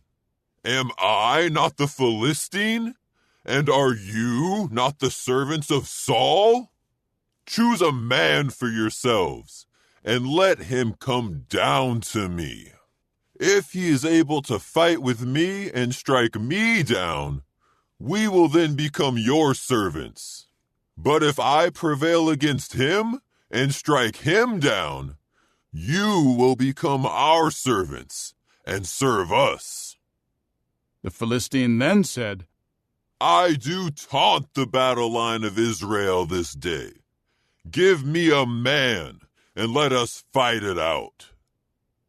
When Saul and all Israel heard these words of the Philistine, they became terrified and greatly afraid. Now David was the son of the Ephrathite from Bethlehem of Judah named Jesse, who had 8 sons, and who, in the days of Saul, was already an old man. The 3 oldest sons of Jesse had followed Saul to the war. The names of his 3 sons who went to war were Eliab, the firstborn, his second son Abinadab, and the third Shammah. David was the youngest, and the 3 oldest followed Saul. David was going back and forth from Saul to tend the sheep of his father at Bethlehem. Meanwhile, the Philistine would come forward and take his position each morning and each evening for 40 days. Then Jesse said to his son David, "Take, please, this ephah of roasted grain and these 10 loaves of bread, and carry them quickly to your brothers in the camp. And take these 10 portions of cheese to the chief of the 1,000. Also, you should check on the welfare of your brothers, and bring back some token from them." They were with Saul and all the other men of Israel in the valley of Elah, fighting against the Philistines. So David got up early in the morning and left someone in charge of the sheep. Then he packed up and went, just as Jesse had commanded him. When he came to the camp enclosure, the army was going out to the battle line, shouting a battle cry. Israel and the Philistines drew up, so that one battle line faced the other battle line. David immediately left his baggage in the care of the baggage keeper and ran to the battle line. When he arrived, he began asking about the welfare of his brothers. While he was speaking with them, there came the champion named Goliath, the Philistine from Gath. He came out from the battle line of the Philistines, and he spoke the same words as before, and David heard him. When all the men of Israel saw the man, they fled from him, terrified. The men of Israel were saying, "Have you seen this man who is coming out? He comes to taunt Israel." "The king will give great riches to the man who strikes him down. He will give him his own daughter, and he will give the house of his father exemption in Israel." David began to say to the men who were standing near him, "What will be done for the man who strikes down that Philistine over there and takes away reproach from Israel? For who is this uncircumcised Philistine, that he should taunt the battle line of the living God?" Then the people told him the same thing as before. "This is what will be done for the man who strikes him down." When his oldest brother, Eliab, heard him speak to the men, he became angry with David and said, "Why have you come down? And with whom did you leave those few sheep in the wilderness? I well know your presumptuousness and the bad intentions of your heart. You came down just to see the battle." To this, David said, "What have I done now? I was only asking a question." So he turned from him toward someone else and asked the same thing as before, and the people gave him the same reply as before. The words that David had spoken were overheard and reported to Saul. So he sent for him. David said to Saul, "Let no one lose heart because of him. Your servant will go and fight with this Philistine." But Saul said to David, "You are not able to go fight against this Philistine, for you are but a boy, and he has been a soldier from his youth." David then said to Saul, "Your servant became a shepherd of his father's flock, and a lion came, also a bear, and each carried off a sheep from the flock. I went out after it and struck it down and rescued it from its mouth. When it rose up against me, I grabbed it by its fur and struck it down and put it to death. Your servant struck down both the lion and the bear, and this uncircumcised Philistine will become like one of them, for he has taunted the battle lines of the living God." Then David added, "Jehovah, who rescued me from the claws of the lion and the bear, he is the one who will rescue me from the hand of this Philistine." At this, Saul said to David, "Go, and may Jehovah be with you." Saul now clothed David with his garments. He put a copper helmet on his head, after which he clothed him with a coat of mail. Then David strapped on his sword over his garments and tried to go, but could not, for he was not used to them. David said to Saul, "I am unable to go in these things, for I am not used to them." So David took them off. He then took his staff in his hand and chose 5 smooth stones from the stream bed and placed them in the pouch of his shepherd's bag, and his sling was in his hand. And he began approaching the Philistine. The Philistine came closer and closer to David, and his shield-bearer was ahead of him. When the Philistine looked and saw David, he sneered at him in contempt because he was just a ruddy and handsome boy. So the Philistine said to David, "Am I a dog, so that you are coming against me with sticks?" With that the Philistine cursed David by his gods. The Philistine said to David, "Just come to me, and I will give your flesh to the birds of the heavens and to the beasts of the field." David replied to the Philistine, "You are coming against me with sword and spear and javelin, but I am coming against you in the name of Jehovah of armies, the God of the battle line of Israel, whom you have taunted. This very day Jehovah will surrender you into my hand, and I will strike you down and cut off your head. And on this day I will give the corpses of the camp of the Philistines to the birds of the heavens and to the wild beasts of the earth. And people of all the earth will know that there is a God in Israel. And all those gathered here will know that it is not with the sword or the spear that Jehovah saves, for the battle belongs to Jehovah, and he will give all of you into our hand." Then the Philistine rose and drew steadily closer to meet David. But David ran quickly toward the battle line to meet the Philistine. David thrust his hand into his bag and took a stone from there and slung it. He struck the Philistine in the forehead, and the stone sank into his forehead, and he fell face down on the ground. So David prevailed over the Philistine with a sling and a stone. He struck down the Philistine and put him to death, though there was no sword in David's hand. David continued running and stood over him. Then he took hold of the Philistine's sword and pulled it out of its sheath and made sure that he was dead by cutting off his head with it. When the Philistines saw that their mighty one had died, they fled. At that the men of Israel and of Judah rose and broke into shouting and pursued the Philistines all the way from the valley to the gates of Ekron. And the slain of the Philistines lay fallen along the road from Shaaraim as far as Gath and Ekron. After the Israelites returned from hotly pursuing the Philistines, they pillaged their camps. Then David took the head of the Philistine and brought it to Jerusalem, but he put the Philistine's weapons in his own tent. At the moment that Saul saw David go out to meet the Philistine, he said to Abner, the chief of the army, "Whose son is this boy, Abner?" Abner replied, "As surely as you live, O king, I do not know." The king said, "Find out whose son the young man is."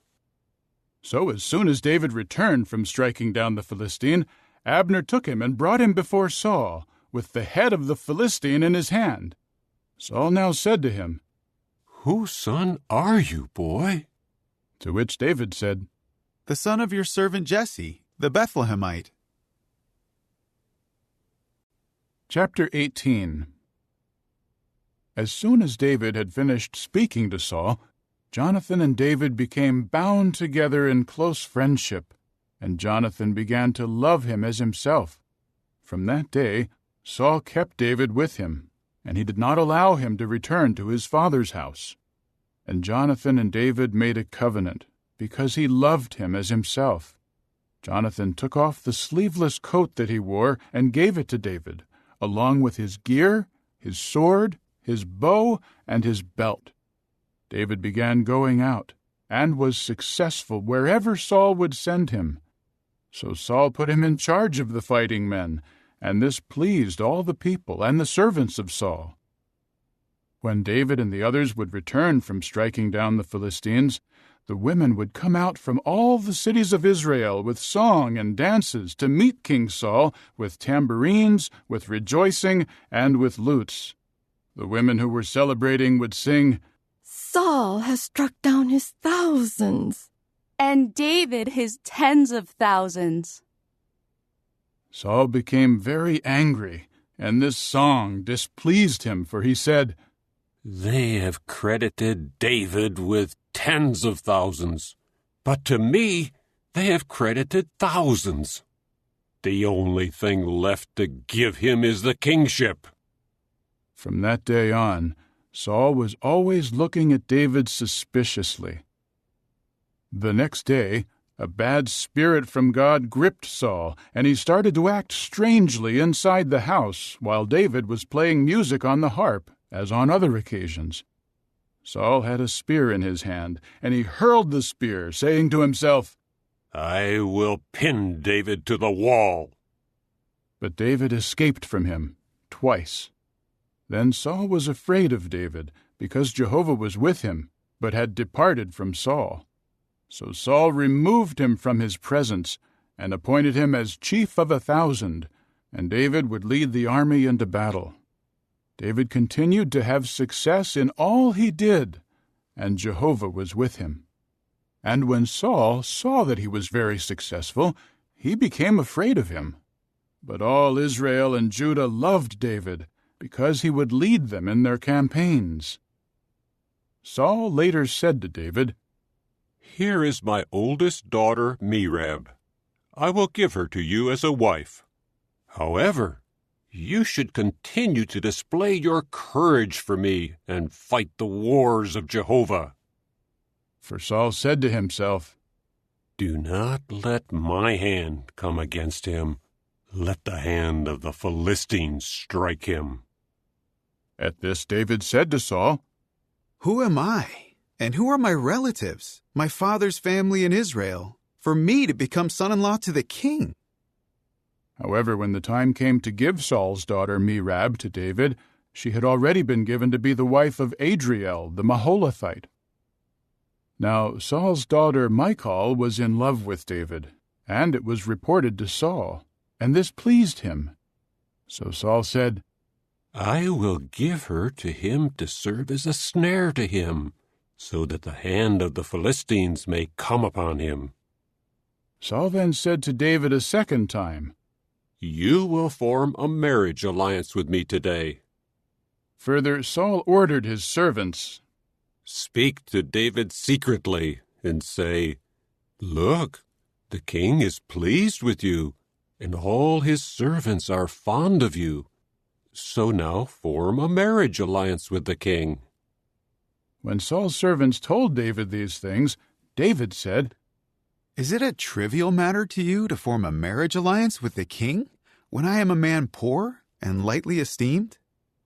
Then Saul's servants reported to him, "These are the words that David spoke." At that Saul said, "This is what you should say to David. The king does not want any bride price, except 100 foreskins of the Philistines, to take revenge on the enemies of the king." For Saul was scheming to have David fall by the hand of the Philistines. So his servants reported these words to David, and it was pleasing to David to form a marriage alliance with the king. Before the allotted time, David went with his men and struck down 200 Philistine men, and David brought the full number of their foreskins to the king to form a marriage alliance with the king. Therefore Saul gave him his daughter Michal as a wife. Saul realized that Jehovah was with David, and that his daughter Michal loved him. This made Saul even more afraid of David, and Saul became an enemy of David for the rest of his life. The princes of the Philistines would go out to battle, but as often as they went out, David was more successful than all the servants of Saul, and his name was highly esteemed. Chapter 19. Saul later spoke to Jonathan his son and to all his servants about putting David to death. Since Saul's son Jonathan was very fond of David, Jonathan told David, "My father Saul wants to have you put to death. Please be on your guard in the morning, and go to a secret place and remain hidden. I will go out and stand next to my father in the field where you will be.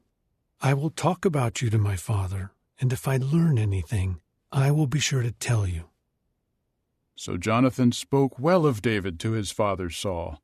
He said to him, "The king should not sin against his servant David, for he has not sinned against you, and what he has done for you has benefited you. He risked his life to strike down the Philistine, so that Jehovah brought about a great victory for all Israel. You saw it, and you were overjoyed. So why should you sin against innocent blood in having David put to death for no reason?" Saul listened to Jonathan, and Saul swore, "As surely as Jehovah is living, he will not be put to death." Afterward Jonathan called David and told him all these things. So Jonathan brought David to Saul, and he continued to serve him as before. In time, war broke out again, and David went out and fought against the Philistines and struck them down with a great slaughter, and they fled from before him. And a bad spirit from Jehovah came upon Saul when he was sitting in his house with his spear in his hand, while David was playing music on the harp. Saul tried to pin David to the wall with the spear, but he eluded Saul, who drove the spear into the wall. David fled and escaped during that night. Saul later sent messengers to David's house to watch it and to kill him in the morning. But David's wife Michal told him, "If you do not escape tonight, tomorrow you will be a dead man." Immediately Michal let David down through the window so that he could run away and escape. Michal took the teraphim statue and placed it on the bed, and she put a net of goat hair at the place of his head, and she covered it with a garment. Saul now sent messengers to take David, but she said, "He is sick." So Saul sent the messengers to see David and told them, "Bring him to me on his bed to have him put to death." When the messengers came in, there was the teraphim statue on the bed and a net of goat hair where his head would have been. Saul said to Michal, "Why did you trick me like this and send my enemy away so that he could escape?" Michal replied to Saul, "He said to me, 'Send me away, or I will kill you.'"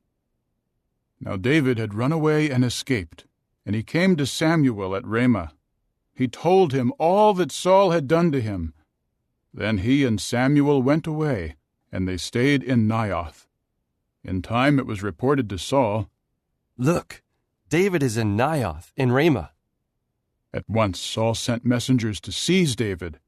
When they saw the elderly ones of the prophets prophesying, and Samuel standing and presiding over them, the Spirit of God came to be upon Saul's messengers, and they began behaving as prophets as well. When they told it to Saul, he immediately sent other messengers, and they too began behaving as prophets. So Saul sent messengers again, a third group, and they too began behaving as prophets. Finally, he also went to Ramah. When he reached the great cistern that is in Seku, he asked, "Where are Samuel and David?" They replied, "There in Naioth in Ramah."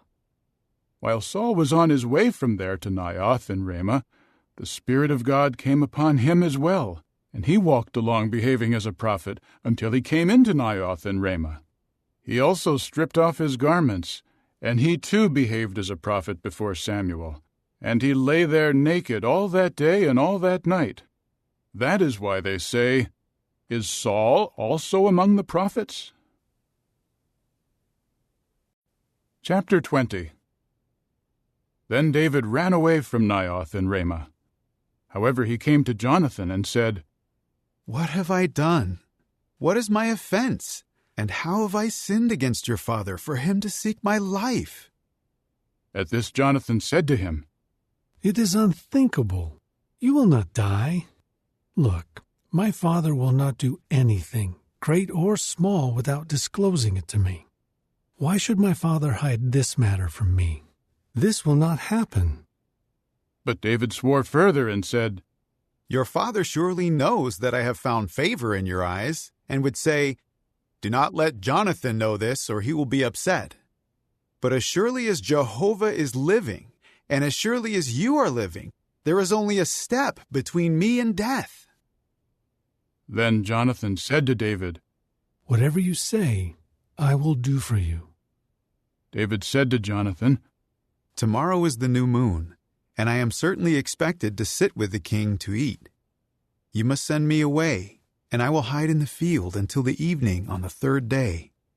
If your father misses me at all, then say, 'David begged me for permission to go quickly to his city Bethlehem, because there is a yearly sacrifice there for all the family.' If his response is, 'That is fine,' it means peace to your servant. But if he becomes angry, you can be sure that he is determined to harm me. Show loyal love to your servant, for you have brought your servant into Jehovah's covenant with you. But if I am guilty, put me to death yourself. Why turn me over to your father?" To this Jonathan said, "It is unthinkable to suggest that about you. If I learn that my father is determined to harm you, would I not tell you?" Then David said to Jonathan, "Who will tell me whether your father gives you a harsh answer?" Jonathan said to David, "Come, let us go out into the field." So both of them went out into the field. And Jonathan said to David, "Let Jehovah, the God of Israel, be a witness that I will sound out my father about this time tomorrow or by the third day. If he is favorably disposed toward David, will I not then send you word and disclose it to you? But if my father intends to harm you, may Jehovah do that and more to Jonathan if I do not disclose it to you and send you away in peace. May Jehovah be with you, just as he was with my father. And will you not show me the loyal love of Jehovah while I am alive and even when I die?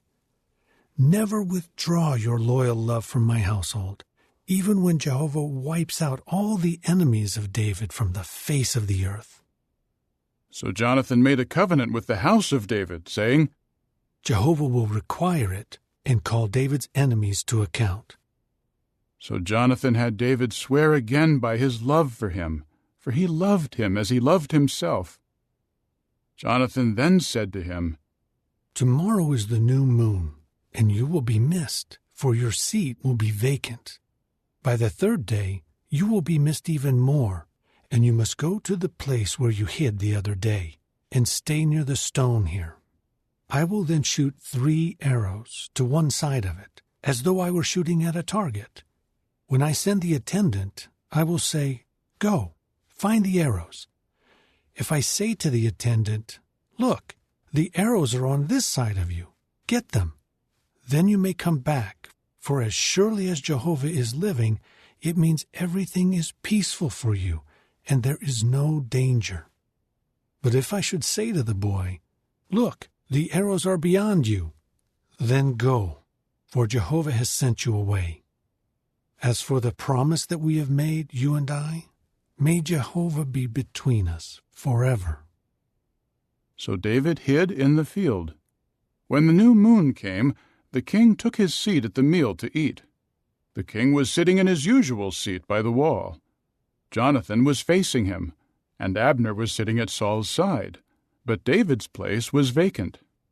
Saul did not say anything that day, for he said to himself, "Something has happened so that he is not clean. Yes, he must be unclean." And the day after the new moon, on the second day, David's place continued vacant. Saul then said to Jonathan his son, "Why has the son of Jesse not come to the meal either yesterday or today?" Jonathan answered Saul, "David begged me for permission to go to Bethlehem. He said, 'Please permit me to go, because we have a family sacrifice in the city, and my own brother summoned me. So if I have found favor in your eyes, please let me slip away to see my brothers. That is why he has not come to the king's table.'" Then Saul became enraged with Jonathan, and he said to him, "You son of a rebellious woman, do you think I do not know that you are choosing to side with the son of Jesse, to your own shame and to the shame of your mother? As long as the son of Jesse is alive on the earth, you and your kingship will not be firmly established. So now send someone to bring him to me, for he must die." However, Jonathan said to Saul, his father, "Why should he be put to death? What has he done?" At that Saul hurled the spear at him to strike him. So Jonathan knew that his father was determined to put David to death. Jonathan immediately rose up from the table in the heat of anger, and he did not eat any food on the second day after the new moon, for he was upset over David, and his own father had humiliated him. In the morning Jonathan went out to the field for the appointment with David, and a young attendant was with him. And he said to his attendant, "Please run and find the arrows that I shoot." The attendant ran, and Jonathan shot the arrow beyond him. When the attendant reached the place where Jonathan had shot the arrow, Jonathan called out to the attendant, "Is not the arrow beyond you?" Jonathan called out to the attendant, "Hurry! Go quickly! Do not delay!" And Jonathan's attendant picked up the arrows and came back to his master. The attendant did not understand anything about the matter. Only Jonathan and David knew what was meant. Then Jonathan gave his weapons to his attendant and told him, "Go, take them to the city." When the attendant left, David rose up from a place nearby that was to the south. Then he fell with his face to the ground and bowed 3 times, and they kissed each other and wept for each other. But David wept the most. Jonathan said to David, "Go in peace, since we have both sworn in the name of Jehovah, saying, 'May Jehovah be between you and me, and between your offspring and my offspring forever.'"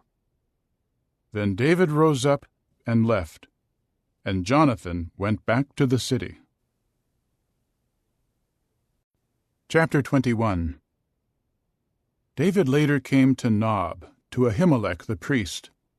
Ahimelech began to tremble when he met David, and he said to him, "Why are you by yourself, and no one is with you?" David replied to Ahimelech the priest, "The king instructed me to do something, but he said, 'Do not let anyone know anything about the mission on which I am sending you, and about the instructions I have given you.' I made an appointment with my young men to meet at a certain place. Now, if there are 5 loaves of bread at your disposal, just give them to me, or whatever is available." But the priest answered David, "There is no ordinary bread on hand, but there is holy bread, provided that the young men have kept away from women." David answered the priest, "Women have certainly been kept away from us, as on previous occasions when I went out on a campaign. If the bodies of the young men are holy, even when the mission is ordinary, how much more so today should they be holy?" So the priest gave him the holy bread, because there was no bread there except the showbread, which had been removed from Jehovah's presence to be replaced by fresh bread on the day it was taken away. Now one of Saul's servants was there on that day, detained before Jehovah. His name was Doeg the Edomite, the chief of Saul's shepherds. David then said to Ahimelech, "Is there a spear or a sword here at your disposal? I did not take my own sword or my weapons with me, because the king's mission was urgent." To this the priest said, "The sword of Goliath the Philistine, whom you struck down in the valley of Elah, is here, wrapped up in a cloth behind the ephod. If you want to take it for yourself, take it, because it is the only one here." David said, "There is none like it. Give it to me." That day David rose up and continued his flight from Saul, and he eventually came to King Achish of Gath. The servants of Achish said to him, "Is this not David, the king of the land?" "Is he not the one they sang about when they danced, saying, 'Saul has struck down his thousands, and David his tens of thousands'?" David took these words to heart, and he became very much afraid of King Achish of Gath. So he disguised his sanity in their presence, and acted insane while among them. He was making marks on the doors of the gate, and letting his saliva run down his beard. Finally Achish said to his servants, "You see that this man is crazy. Why bring him to me? Do I have a shortage of crazy men that I need to have this one acting crazy before me?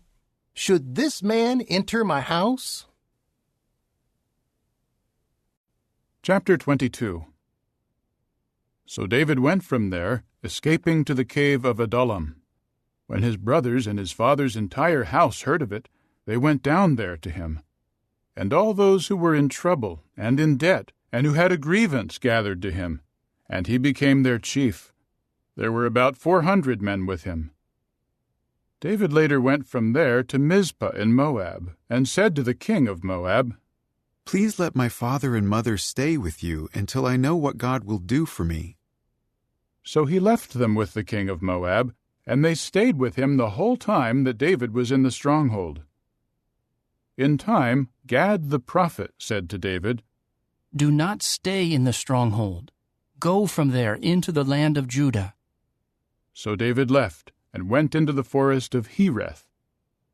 Saul heard that David and the men with him had been found. Saul was then sitting in Gibeah under the tamarisk tree on the high place, with his spear in his hand, and all his servants were stationed around him. Then Saul said to his servants stationed around him, "Listen, please, you Benjaminites. Will the son of Jesse also give fields and vineyards to all of you? Will he appoint all of you as chiefs of thousands and chiefs of hundreds? All of you have conspired against me. No one informed me when my own son made a covenant with the son of Jesse. Not one of you has sympathy for me and informs me that my own son has incited my own servant against me to ambush me, as is now the case." Then Doeg the Edomite, who was stationed there over the servants of Saul, answered, "I saw the son of Jesse come to Nob, to Ahimelech the son of Ahitub, and he inquired of Jehovah for him, and gave him provisions. He even gave him the sword of Goliath the Philistine." At once the king sent for Ahimelech, son of Ahitub the priest, and all the priests of his father's house who were in Nob. So all of them came to the king. Saul now said, "Listen, please, you son of Ahitub." To which he replied, "Here I am, my lord." Saul said to him, "Why have you conspired against me, you and the son of Jesse, by giving him bread and a sword, and by making an inquiry of God for him? He opposes me and waits in ambush, as is now the case." At this Ahimelech answered the king, "Who among all your servants is as trustworthy as David? He is the king's son-in-law, and a chief over your bodyguard, and honored in your house. Was today the first time I inquired of God for him? What you are saying is unthinkable on my part. Do not let the king hold anything against his servant and against my father's entire house, for your servant did not know a single thing about any of this." But the king said, "You will surely die, Ahimelech, you along with all your father's house." With that, the king said to the guards stationed around him, "Turn and kill the priests of Jehovah, because they have sided with David. They knew that he was a runaway, and they did not inform me." But the king's servants did not want to lift their hands to assault the priests of Jehovah. Then the king said to Doeg, "You turn and assault the priests." Immediately Doeg the Edomite went and assaulted the priests himself. He killed on that day 85 men wearing the linen ephod. He also struck Nob, the city of the priests, with the sword, man as well as woman, child as well as infant, bull, donkey, and sheep he put to the sword. However, one son of Ahimelech, the son of Ahitub, whose name was Abiathar, escaped and ran away to follow David. Abiathar told David, "Saul has killed the priests of Jehovah." At this David said to Abiathar, "I knew on that day, when Doeg the Edomite was there, that he would be sure to tell Saul. I am personally responsible for the death of everyone in your father's house. Stay with me. Do not be afraid, for whoever seeks your life seeks my life. You are under my protection." Chapter 23. In time, David was told, "The Philistines are fighting against Keilah, and they are raiding the threshing floors." So David inquired of Jehovah, "Should I go and strike down these Philistines?" Jehovah said to David, "Go, strike down the Philistines and rescue Keilah." But the men of David said to him, "Look, we are afraid while here in Judah. How much more so if we go to Keilah against the battle line of the Philistines?" So David inquired once again of Jehovah. Jehovah now answered him, "Rise up, go down to Keilah, because I will give the Philistines into your hand." So David went with his men to Keilah and fought against the Philistines. He carried off their livestock and struck them down with a great slaughter, and David rescued the inhabitants of Keilah. Now, when Abiathar the son of Ahimelech ran away to David at Keilah, he had an ephod with him. Saul was told, "David has come to Keilah." Then Saul said, "God has handed him over to me, for he has trapped himself by entering a city with gates and bars." So Saul summoned all the people to war, to go down to Keilah and besiege David and his men. When David learned that Saul was plotting against him, he said to Abiathar the priest, "Bring the ephod here." Then David said, "O Jehovah, the God of Israel, your servant has indeed heard that Saul intends to come to Keilah to destroy the city because of me. Will the leaders of Keilah surrender me into his hand? Will Saul come down, as your servant has heard? O Jehovah, the God of Israel, please tell your servant." To this Jehovah said, "He will come down." David asked, "Will the leaders of Keilah surrender me and my men into Saul's hand?" Jehovah replied, "They will surrender you." At once David rose up with his men, about 600 in number, and they left Keilah and moved about wherever they could. When Saul was told that David had escaped from Keilah, he did not go out after him. David stayed in the wilderness, in places difficult to approach, in the mountainous region of the wilderness of Ziph. Saul searched for him constantly, but Jehovah did not give him into his hand. David was aware that Saul had gone out to seek his life while David was in the wilderness of Ziph at Horesh. Jonathan the son of Saul now went out to David at Horesh, and he helped him find strength in Jehovah. He said to him, "Do not be afraid, for my father Saul will not find you. You will be king over Israel, and I will become second to you, and my father Saul also knows that." Then the two of them made a covenant before Jehovah, and David stayed in Horesh, and Jonathan went to his home.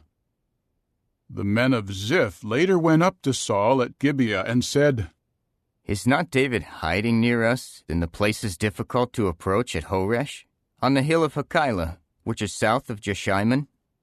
"Whenever it pleases you to come down, O king, come, and we will surrender him into the hand of the king." At this, Saul said, "May you be blessed by Jehovah, for you have shown compassion to me. Please go and try to find out exactly where he is and who saw him there, for I have been told that he is very cunning. Carefully ascertain where all his hiding places are, and return to me with the evidence. I will then go with you, and if he is in the land, I will search him out among all the thousands of Judah." So they left, and went to Ziph ahead of Saul, while David and his men were in the wilderness of Maon, in the Arabah, to the south of Jeshimon. Then Saul came with his men to look for him. When David was told, he at once went down to the crag, and stayed in the wilderness of Maon. When Saul heard this, he chased after David into the wilderness of Maon. As Saul came to one side of the mountain, David and his men were on the other side of the mountain. David was hurrying to get away from Saul, but Saul and his men were closing in on David and his men to capture them. But a messenger came to Saul, saying, "Come quickly, for the Philistines have made a raid on the land." At that, Saul stopped chasing after David and went to confront the Philistines. That is why that place was named the crag of the divisions. Then David made his way up from there and stayed in the places difficult to approach at En-gedi. Chapter 24. As soon as Saul returned from pursuing the Philistines, they told him, "Look, David is in the wilderness of En-gedi."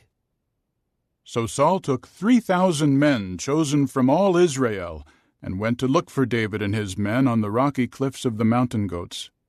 Saul came to the stone sheepfolds along the road, where there was a cave, and he went in to relieve himself, while David and his men were sitting in the recesses at the back of the cave.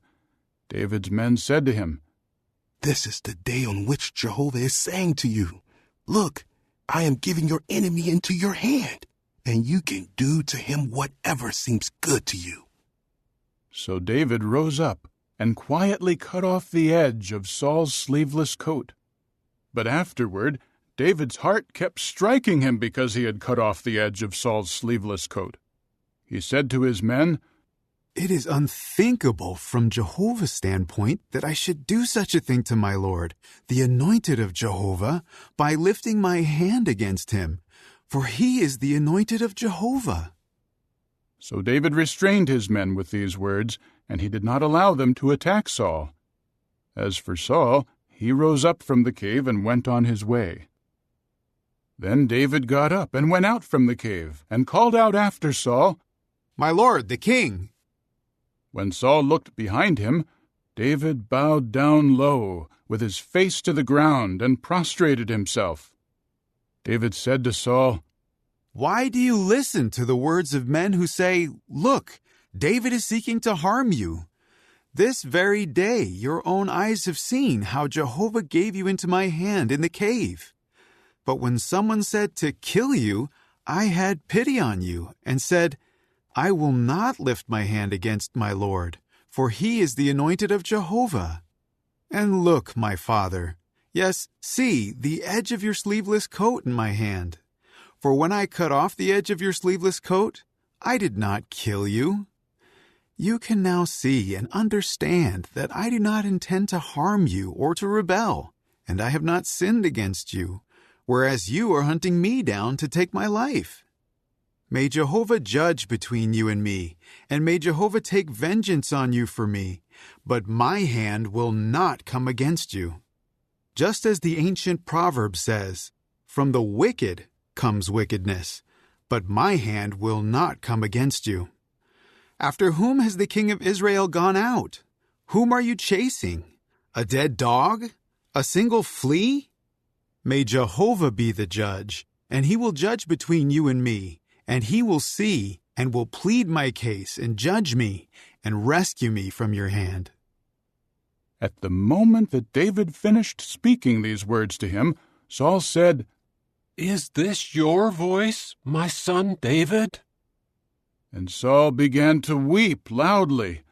He said to David, "You are more righteous than I am, for you have treated me well, and I have repaid you with evil. Yes, today you have told me of the good you did by not killing me when Jehovah surrendered me into your hand. For what man finds his enemy and sends him on his way unharmed? Jehovah will reward you with good because of what you have done for me today. And now, look, I know that you will surely rule as king, and that in your hand the kingdom of Israel will endure. Now swear to me by Jehovah that you will not wipe out my descendants after me, and that you will not annihilate my name out of my father's house." So David swore to Saul, after which Saul went home. But David and his men went up to the stronghold. Chapter 25. In time Samuel died, and all Israel gathered together to mourn for him, and to bury him at his house in Ramah. Then David rose and went down to the wilderness of Paran. Now there was a man in Maon whose work was in Carmel. The man was very wealthy. He had 3,000 sheep and 1,000 goats, and he was then shearing his sheep at Carmel. The man's name was Nabal, and his wife's name was Abigail. The wife was discerning and beautiful, but the husband, a Calebite, was harsh, and he behaved badly. David heard in the wilderness that Nabal was shearing his sheep. So David sent 10 young men to him, and David told the young men, "Go up to Carmel, and when you come to Nabal, ask him in my name about his welfare. Then say, 'May you live long, and may you be well, and may your household be well, and may all that you have be well. Now I hear that you are doing your shearing. When your shepherds were with us, we did not harm them, and they found nothing missing the whole time they were in Carmel. Ask your young men, and they will tell you. May my young men find favor in your eyes, because we have come at a joyous time. Please give to your servants and to your son David whatever you can spare.'" So David's young men went and told all of this to Nabal in David's name. When they finished, Nabal answered David's servants, "Who is David, and who is the son of Jesse? Nowadays many servants are breaking away from their masters. Do I have to take my bread and my water and the meat that I butchered for my shearers and give it to men who come from who knows where?" At that, David's young men returned and reported all these words to him. David immediately said to his men, "Everyone, strap on your sword." So they all strapped on their swords, and David also strapped on his own sword. And about 400 men went up with David, while 200 men stayed with the baggage. Meanwhile, one of the servants reported to Abigail, Nabal's wife, "Look, David sent messengers from the wilderness to wish our master well, but he screamed insults at them. Those men were very good to us. They never harmed us, and we did not miss a single thing the whole time we were together with them in the fields. They were like a protective wall around us, both by night and by day, the whole time we were with them shepherding the flock. Now decide what you are going to do, for disaster has been determined against our master and against all his house, and he is such a worthless man that no one can speak to him." So Abigail quickly took 200 loaves of bread, 2 large jars of wine, 5 dressed sheep, 5 seah measures of roasted grain, 100 cakes of raisins, and 200 cakes of pressed figs, and put all of it on the donkeys. Then she said to her servants, "Go on ahead of me. I will follow you." But she said nothing to her husband Nabal. While she was riding on the donkey and going down under cover of the mountain, just then David and his men were coming down toward her, and she met them. Now David had been saying, "It was for nothing that I guarded everything that belongs to this fellow in the wilderness. Not a single thing belonging to him went missing, and yet he repays me evil for good. May God do the same and more to the enemies of David if I allow a single male of his to survive until the morning." When Abigail caught sight of David, she hurried down off the donkey and threw herself face down before David, bowing to the ground. She then fell at his feet and said, "My lord, let the blame be on me. Let your servant girl speak to you, and listen to the words of your servant girl. Please, do not let my lord pay attention to this worthless Nabal, for he is just like his name. Nabal is his name, and senselessness is with him. But I, your servant girl, did not see my lord's young men whom you sent. And now, my lord, as surely as Jehovah is living, and as you are living, it is Jehovah who has held you back from incurring blood guilt and from taking revenge with your own hand. May your enemies and those seeking injury to my lord become like Nabal. Now let this gift that your servant girl has brought to my lord be given to the young men who are following my lord. Pardon, please, the transgression of your servant girl, for Jehovah will without fail make for my lord a lasting house, because my lord is fighting the wars of Jehovah, and no evil has been found in you all your days. When someone rises up to pursue you and seeks your life, the life of my lord will be wrapped securely in the bag of life with Jehovah your God. but the lives of your enemies he will hurl away like stones from a sling. And when Jehovah has done for my lord all the good things he has promised, and he appoints you as leader over Israel, you will have no remorse or regret in your heart for shedding blood without cause, and for letting the hand of my lord take revenge. When Jehovah confers good upon my lord, remember your servant girl." At this, David said to Abigail, "Praise Jehovah, the God of Israel, who sent you this day to meet me. And blessed be your good sense.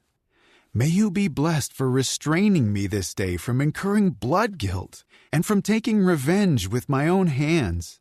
Otherwise, as surely as Jehovah, the God of Israel, who held me back from harming you, is living, if you had not come quickly to meet me, by morning there would not have remained a single male belonging to Nabal."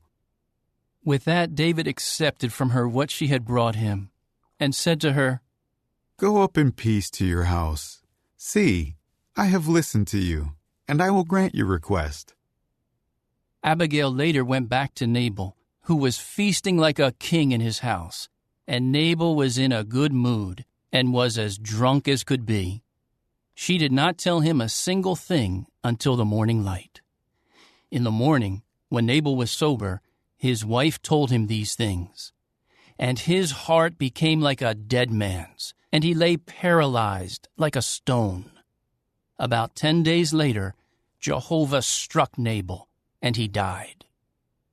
When David heard that Nabal had died, he said, "Praise Jehovah, who has pleaded my case of reproach from Nabal, and has kept his servant from doing anything bad.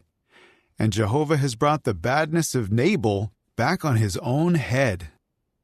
Then David sent word to propose to Abigail, to take her as his wife. So David's servants came to Abigail at Carmel and said to her, "David has sent us to you to take you as his wife."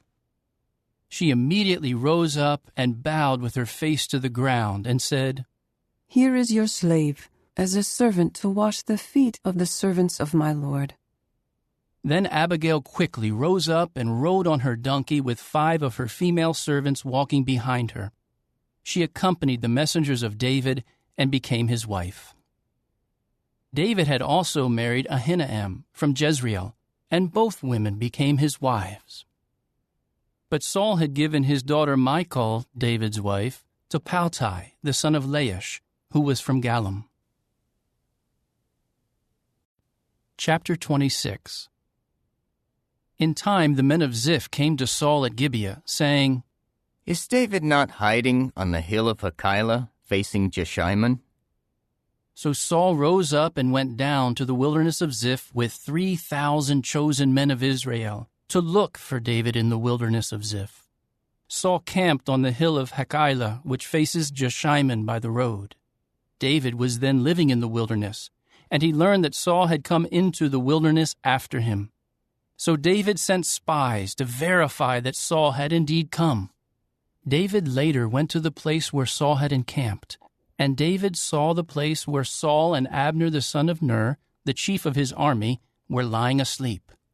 Saul lay asleep in the camp enclosure, with the troops camping all around him.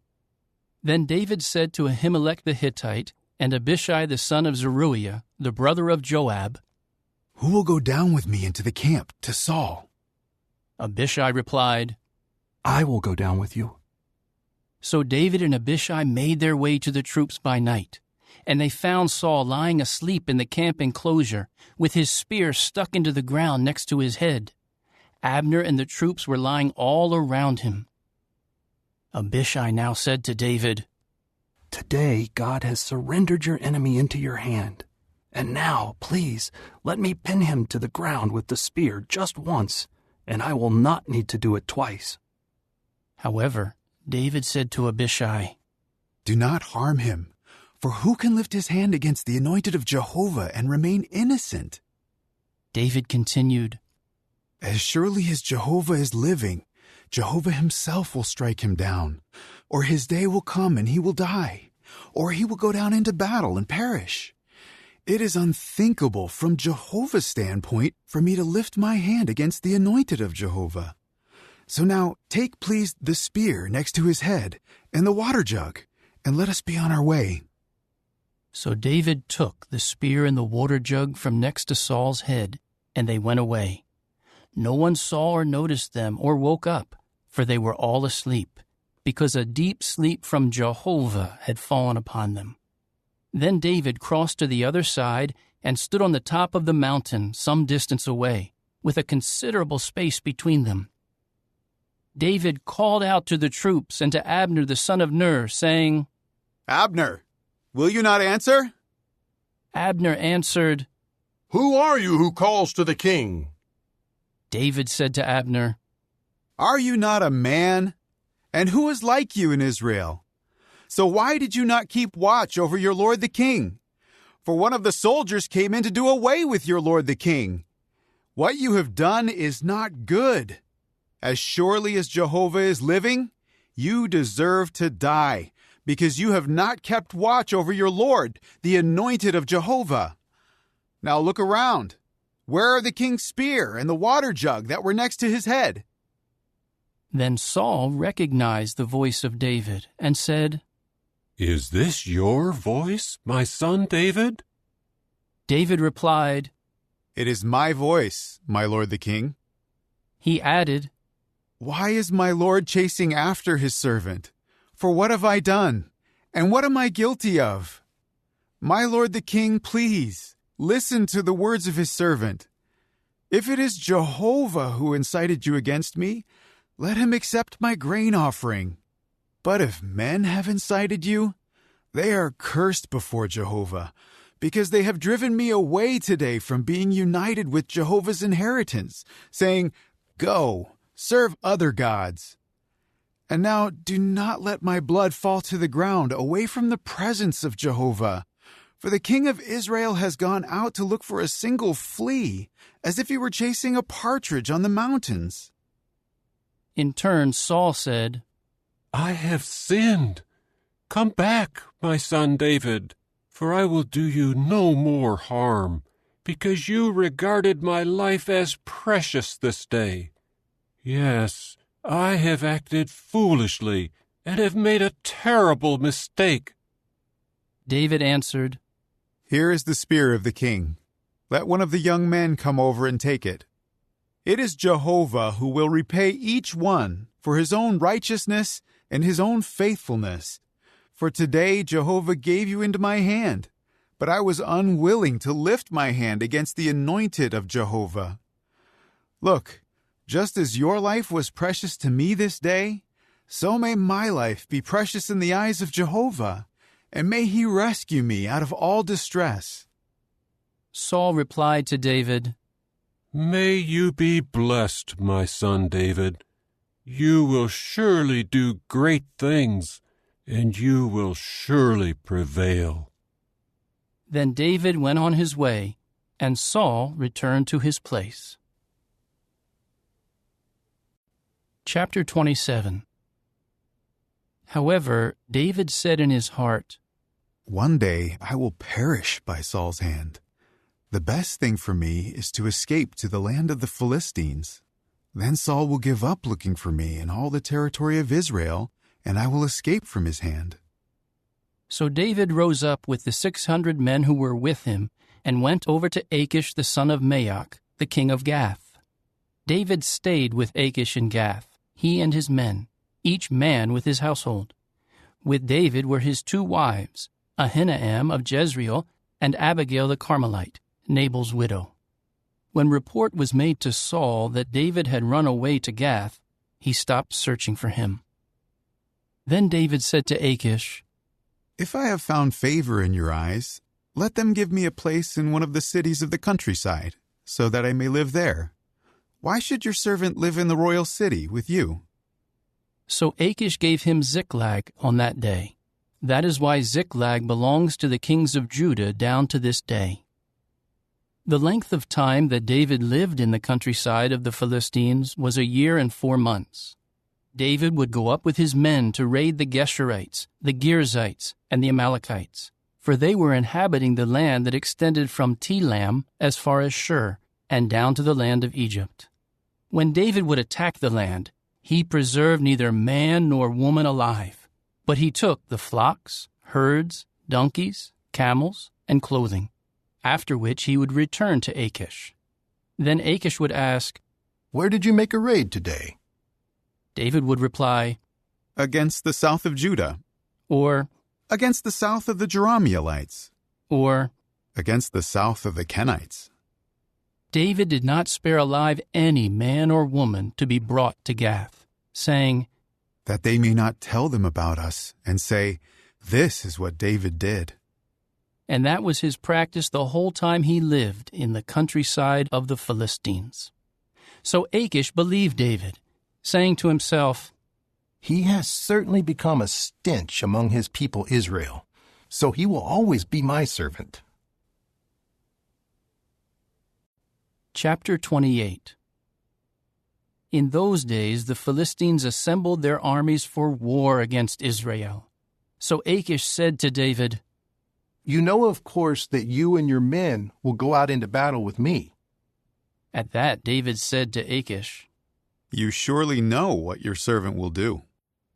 Achish said to David, "That is why I will appoint you as my permanent bodyguard." Now Samuel had died, and all Israel had mourned him and had buried him in Ramah, his own city. And Saul had removed the spirit mediums and the fortune-tellers from the land. The Philistines assembled and went and set up camp in Shunem. So Saul assembled all Israel, and they set up camp in Gilboa. When Saul saw the camp of the Philistines, he was afraid, and his heart trembled greatly. Although Saul would inquire of Jehovah, Jehovah never answered him, either in dreams or by the Urim or through the prophets. Finally, Saul said to his servants, "Find me a woman who is a spirit medium, and I will go and consult her." His servants replied, "Look, there is a woman who is a spirit medium in Endor." So Saul disguised himself and put on other garments and went to the woman by night with 2 of his men. He said, "Use divination, please, by acting as a spirit medium, and bring up for me the one whom I designate to you." However, the woman said to him, "You must know what Saul did, how he removed the spirit mediums and the fortune-tellers from the land. Why then are you trying to trap me to have me put to death?" Saul then swore to her by Jehovah, saying, "As surely as Jehovah is alive, you will not incur any guilt in this matter." At this, the woman said, "Whom should I bring up for you?" He replied, "Bring up Samuel for me."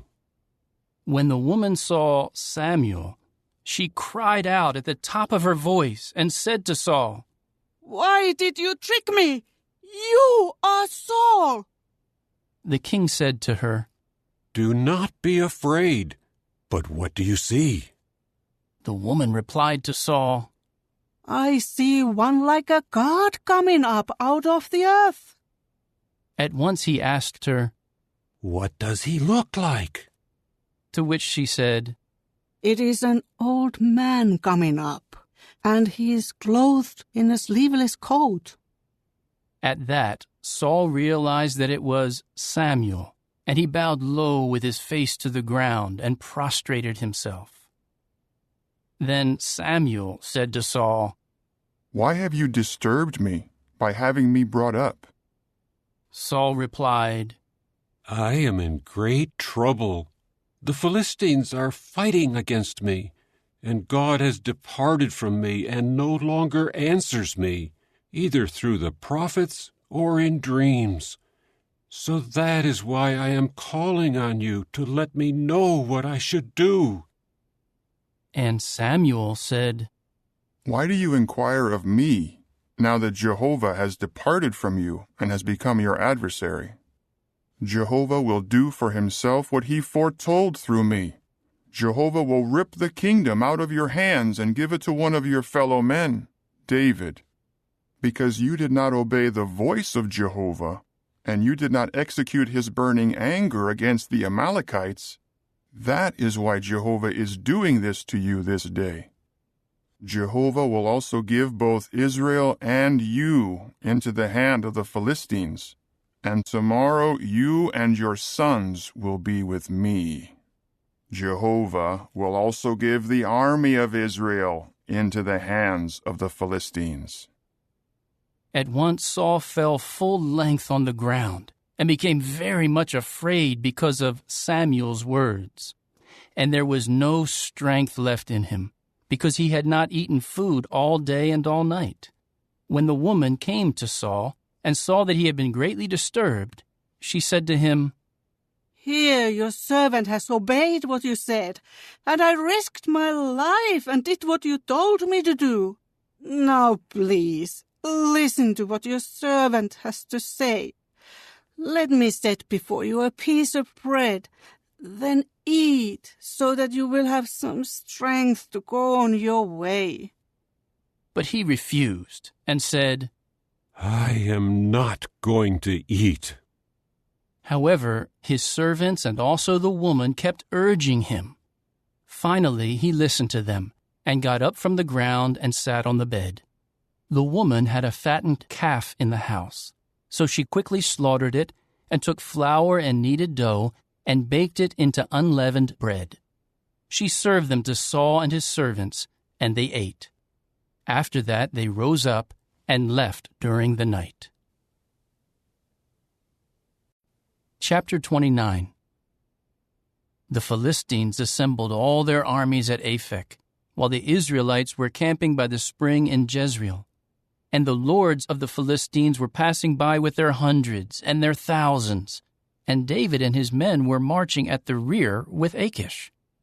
But the princes of the Philistines said, "Why are these Hebrews here?" Achish replied to the princes of the Philistines, "This is David, the servant of King Saul of Israel, who has been with me for a year or more. I have not found any fault in him from the day he deserted to me until today." But the princes of the Philistines became indignant at him, and they said to him, "Make the man go back. Let him return to the place where you assigned him. Do not let him go down with us into the battle, so that he will not turn against us during the battle. For what better way to put himself in favor with his Lord than with the heads of our men?" Is this not the David about whom they sang when they danced, saying, "Saul has struck down his thousands, and David his tens of thousands"? So Achish summoned David and said to him, "As surely as Jehovah is living, you are upright, and I am pleased to have you go on the campaign with my army. For I have not found any fault with you from the day you came to me until today. But the lords do not trust you. So return in peace, and do not do anything to displease the lords of the Philistines." However, David said to Achish, "Why, what have I done?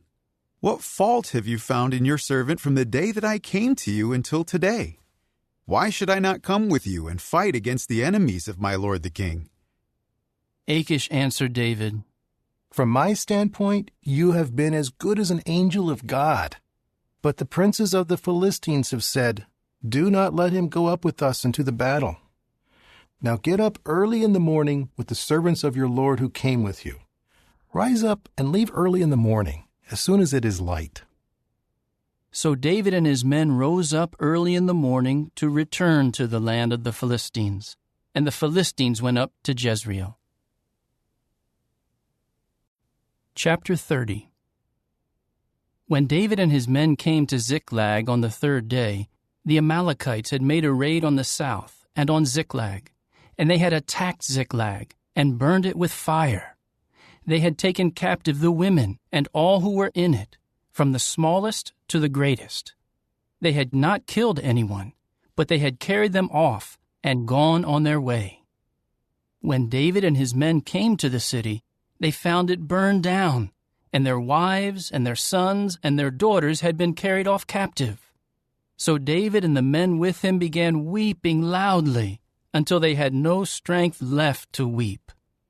David's 2 wives had also been carried off captive, Ahinoam of Jezreel, and Abigail the widow of Nabal the Carmelite. David was very distressed because the men were talking of stoning him, for all the men had become very bitter over the loss of their sons and daughters. But David strengthened himself by Jehovah his God. David then said to Abiathar the priest, the son of Ahimelech, "Please bring the ephod here." So Abiathar brought the ephod to David. David inquired of Jehovah, "Should I chase after this marauder band? Will I overtake them?" At this he said to him, "Go in pursuit, for you will certainly overtake them, and you will make the rescue." David immediately set out with the 600 men who were with him, and they went on as far as the Wadi Besor, where some of the men stayed behind. David kept up the chase with 400 men, but the 200 men who were too tired to cross the Wadi Besor stayed behind. They found an Egyptian man in the field and took him to David. They gave him food to eat and water to drink, as well as a slice of a cake of pressed figs and 2 cakes of raisins.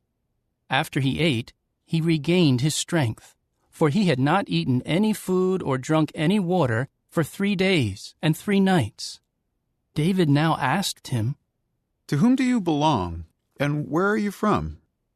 To which he said, "I am an Egyptian attendant, a slave of an Amalekite man. But my master left me because I got sick 3 days ago. We made a raid on the south of the Kerethites, and on the territory of Judah, and on the south of Caleb, and Ziklag we burned with fire." At this David said to him, "Will you lead me down to this marauder band?" He replied, "If you swear to me by God that you will not put me to death, and that you will not hand me over to my master, I will lead you down to this marauder band." So he led him down to where they were spread out all over the land, eating and drinking and celebrating, because of all the great spoil that they had taken from the land of the Philistines and the land of Judah. Then David struck them down, from the morning darkness until the following evening. Not a man escaped, except 400 men who fled on camels. David recovered all that the Amalekites had taken, and David rescued his 2 wives. Nothing of theirs was missing, from the smallest to the greatest.